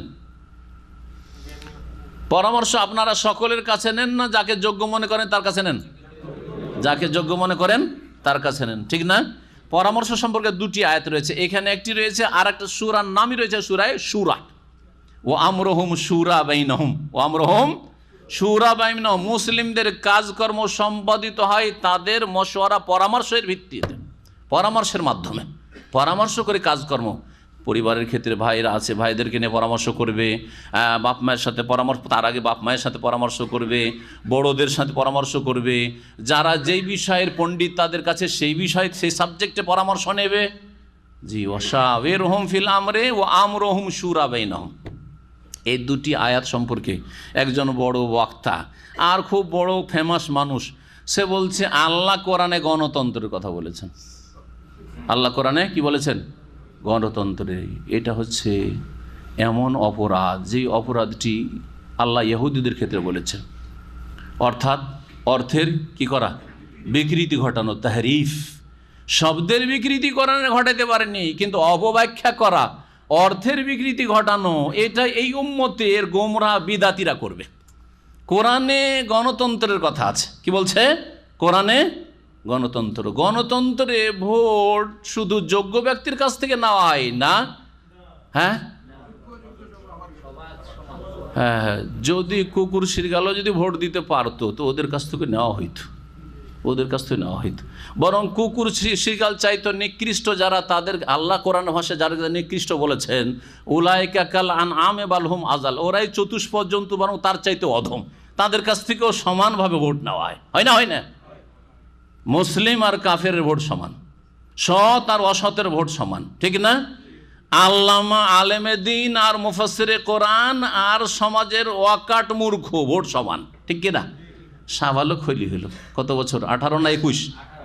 18 হইলে ভোটার লিস্টে নাম আসলো, আর 18 হয়ে গিয়েও যদি ভোটার লিস্টের নাম না আসে, 40 হয়ে গেছে, আর বড় দেশের আল্লাহ ভোটার লিস্টের নাম নেই, ভোট দেওয়ার অধিকার নেই। বুঝা গেছে? এটাই হলো সূরা নাকি? আপনার পরিবারের ক্ষেত্রে, বিবাহর ক্ষেত্রে মশারা নেবেন কি? একটা গ্রামের ডোম আছে, এই আমি বিয়ে করবো, বলতো এই মেয়েটাকে বিয়ে করলে কেমন হবে, বলবেন নাকি? এটা চরিত্রহীন আছে, চরিত্রহীন একবারে বাটমার। আর ওকে বলছেন, দেখ অমুকের মেয়েকে আমি বিয়ে করতে চাইছি, বা অমুকের ছেলের সাথে আমার মেয়েটার বিয়ে দিতে চাইছি, কেমন হবে বলতো? পরামর্শ নেবেন নাকি? তাহলে আপনি ভালো করে জানছেন যে পরামর্শ পারিবারিক ক্ষেত্রে মাত্র কয়েকজন, একজনের বিষয়ে একটা মেয়ে বিয়ে দেওয়া বা একটা ছেলের বিয়ে দেওয়া বা আপনার বিয়ে করা, আর সেই ক্ষেত্রে পরামর্শ নিচ্ছেন যোগ্য ব্যক্তির কাছে। শরীরটা খারাপ, মাথায় প্রচণ্ড ব্যথা, পরামর্শ নেবেন কোনো আলেমের কাছে না কোনো ডাক্তারের কাছে? ডাক্তারের কাছে। হ্যাঁ, তালাকের মাসলা স্বামী স্ত্রীর সাথে হয়ে গেছে, স্পেশালিস্ট ডাক্তার, ওই যে আপনার হার্ট স্পেশালিস্ট, ওর কাছে গিয়ে পরামর্শ নেবেন না কোনো কোরআন সুন্নাহর আলেমে দ্বীনের কাছে নেবেন? তাহলে বুঝতে পারছেন এবার পরামর্শ কার কাছে না, যোগ্য ব্যক্তি, যাদেরকে ওলামারা বলছে আহলুল হাল্লে ওয়াল আকদি, যারা গঠনমূলক সিদ্ধান্ত দিতে পারে।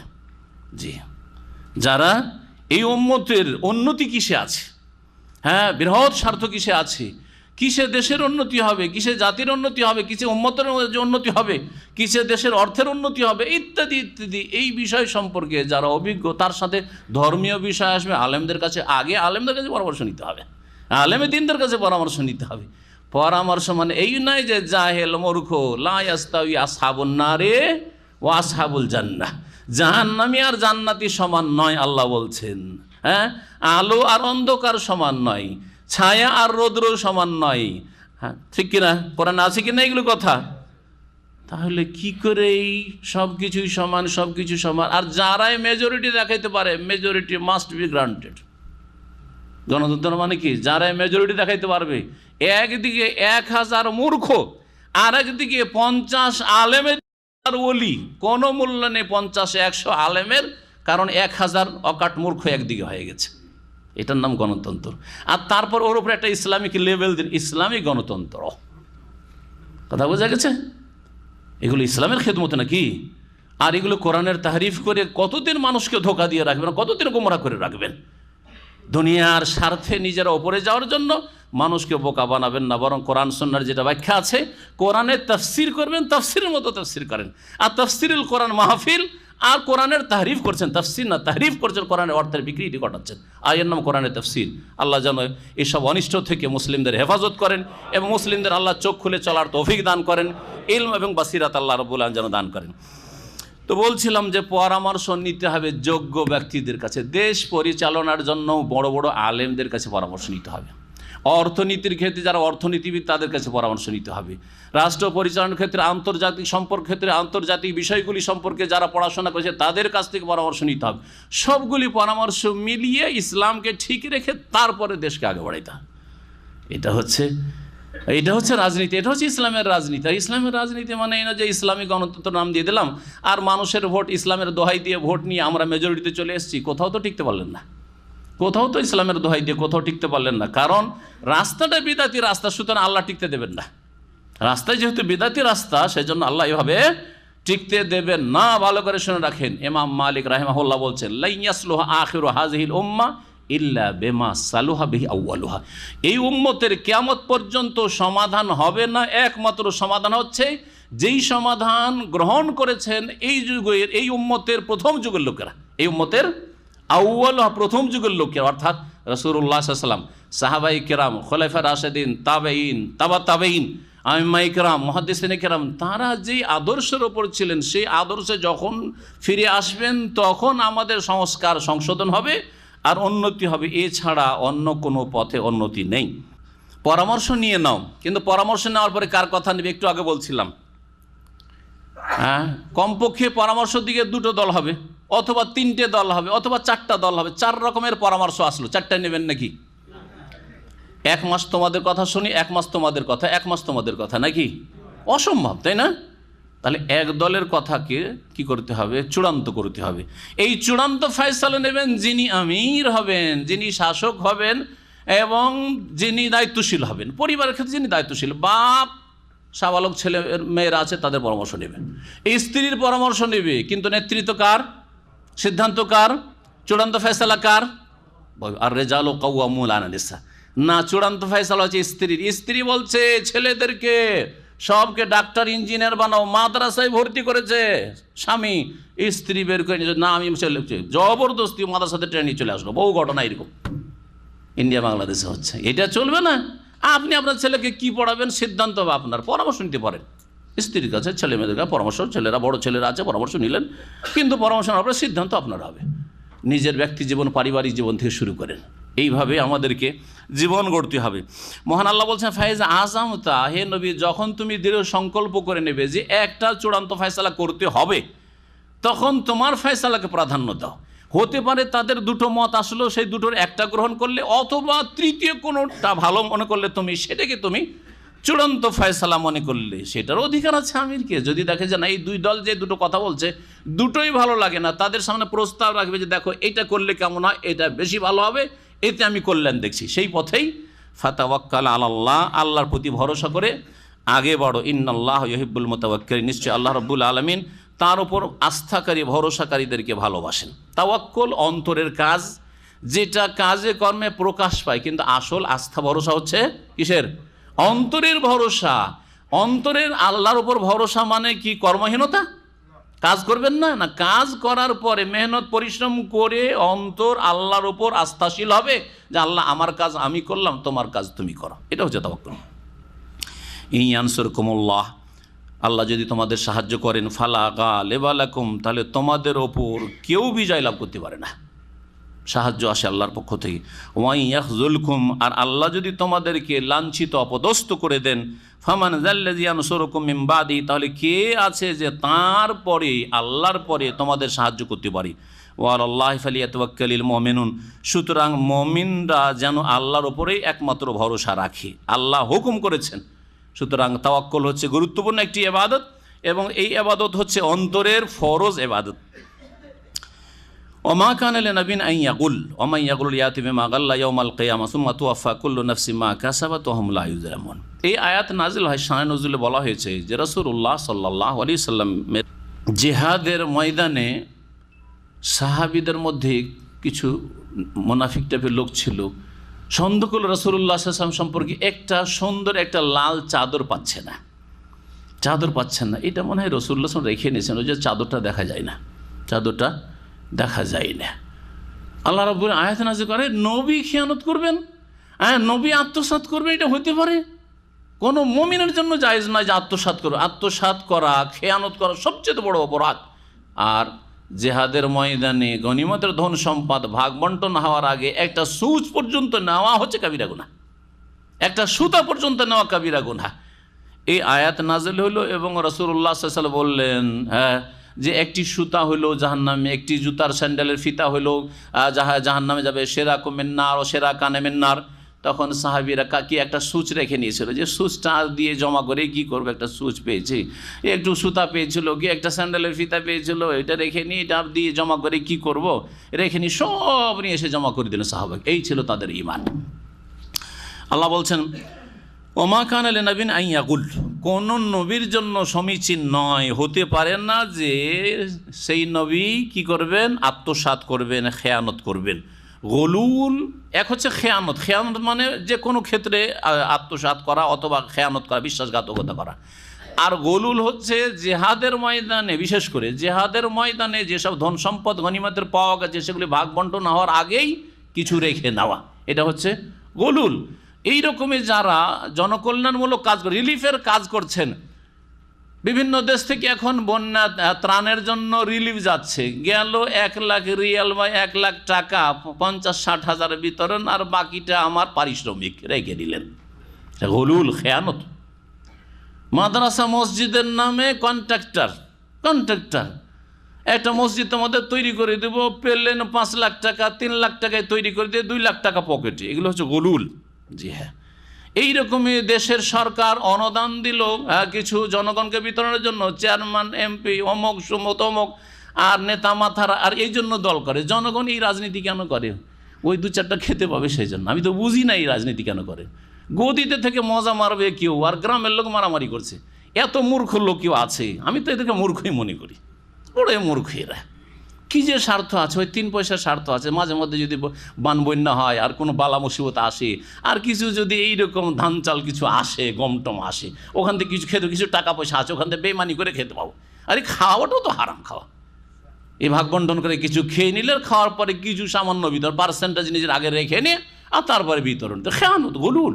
মহান আল্লাহ বলছেন যে কোন নবীর চরিত্র এটা নয় যে তারা আত্মসাৎ করবে বা খেয়ানত। কমাইয়া গলুল, কেউ যদি নবী হোক অথবা অন্য কেউ হোক, যদি কেউ আত্মসাৎ করে, ইয়াতে বেমা গাল্লা ইয়াউমাল কিয়ামাহ, যা কিছু আত্মসাৎ করেছে, খেয়ানত করেছে, তা নিয়ে কিয়ামতের দিন উপস্থিত হবে, সাথে নিয়ে আসবে, আমলনামা সাথে আসবে, এবং এই খেয়ানতের জন্য সেখানে লাঞ্ছিত, অপদস্থ হবে, সমস্ত মানুষের সামনে লাঞ্ছিত হবে যে অমোক ব্যক্তি এত টাকা মেরে খেয়েছে, অমোক ব্যক্তি এতটা মেরে খেয়েছে, এই মেরে খেয়েছে, সেই মেরে খেয়েছে, সব সেই দিন প্রকাশ পেয়ে যাবে। আর বড়ই লাঞ্ছিত হইতে হবে।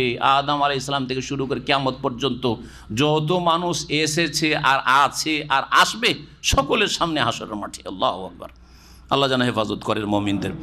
সুম্মা তুওয়াফা, যখন এই খেয়ানত নিয়ে হাজির হল আল্লাহর সামনে আসামি হয়ে, কি করবেন আল্লাহ বলছেন, সুম্মা তুওয়াফা কুল্লু নাফসিম মা কাসাবাত, যা কিছু করেছে প্রত্যেক ব্যক্তি, সেই সময় সেই ব্যক্তিদেরকে বা তাদেরকে পূর্ণ মাত্রায় পুরোপুরি বদলা দিয়ে দেওয়া হবে। ওহম লা ইউযলামুন, তাদের ওপর কিঞ্চিত পরিমাণ কোনো অত্যাচার করা হবে না, অবিচার করা হবে না। আল্লাহ রাব্বুল আলামিন মানুষকে 2 ভাগে ভাগ করে বলছেন, এক দল আল্লাহর সন্তুষ্টি চায়, আর আরেক দল পরোয়া করে, বেপরোয়া জীবনযাপন করে। 2 দল কি সমান হইতে পারে? আল্লাহ বলছেন, আফামান ইত্তাবা রিদওয়ান আল্লাহ কামান বাআ বিসাখাতি মিনাল্লাহ। এক দল রাসূলুল্লাহ সাল্লাল্লাহু আলাইহি ওয়াসাল্লামের সাহাবায়ে কেরাম ওহদের যুদ্ধে, আরেক দল হচ্ছে মক্কার কাফের মুশরিকদের সেনাদল। 2 দল কি সমান হইতে পারে? না, সমান হইতে পারে। এক দল আল্লাহর বান্দা, আরেক দল তাগুতের বান্দা, সমান হইতে পারে?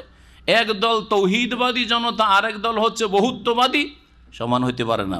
মহান আল্লাহ বলছেন, আফামান ইত্তাবা রিদওয়ান আল্লাহ, আচ্ছা বলো তো, যারা আল্লাহর সন্তুষ্টি অনুসরণ করে বা সন্ধান করে, যারা আল্লাহর সন্তুষ্টি তলাশ করে, তারা কি ওদের মতো হইতে পারে কামান বা আবে সাখাতিম মিনাল্লাহ, যারা আল্লাহর অসন্তুষ্টির পাত্র হয়েছে, আল্লাহর অসন্তোষের পাত্র হয়েছে, আল্লাহর ক্রোধের পাত্র হয়েছে, তাদের মতো? না, কখনো।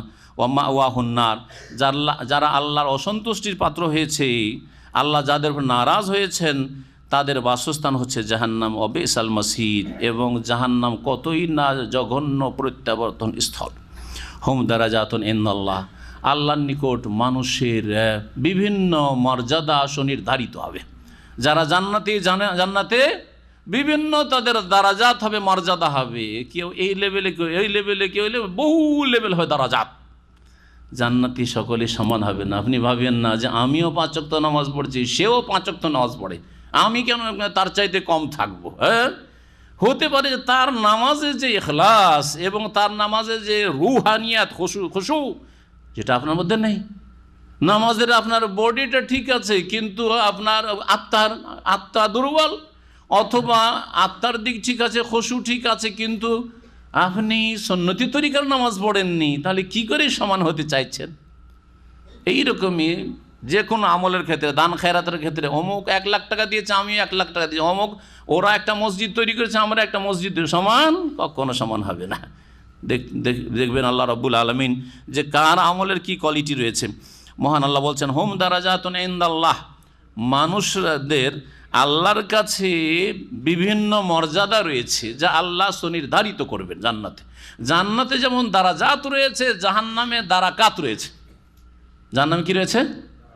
দারাকাত। সেগুলো দরজা বলবো না, মর্যাদা না, সেগুলো নিচে নামতে হবে। নিচের দিকে সেজন্য দরজা বললাম না, মর্যাদা নয় সেগুলি নিচের দিকে সব নামবে, কিন্তু একজনের শাস্তির চাইতে আরেকজনের শাস্তি বেশি, শাস্তিতে নামতে আছে।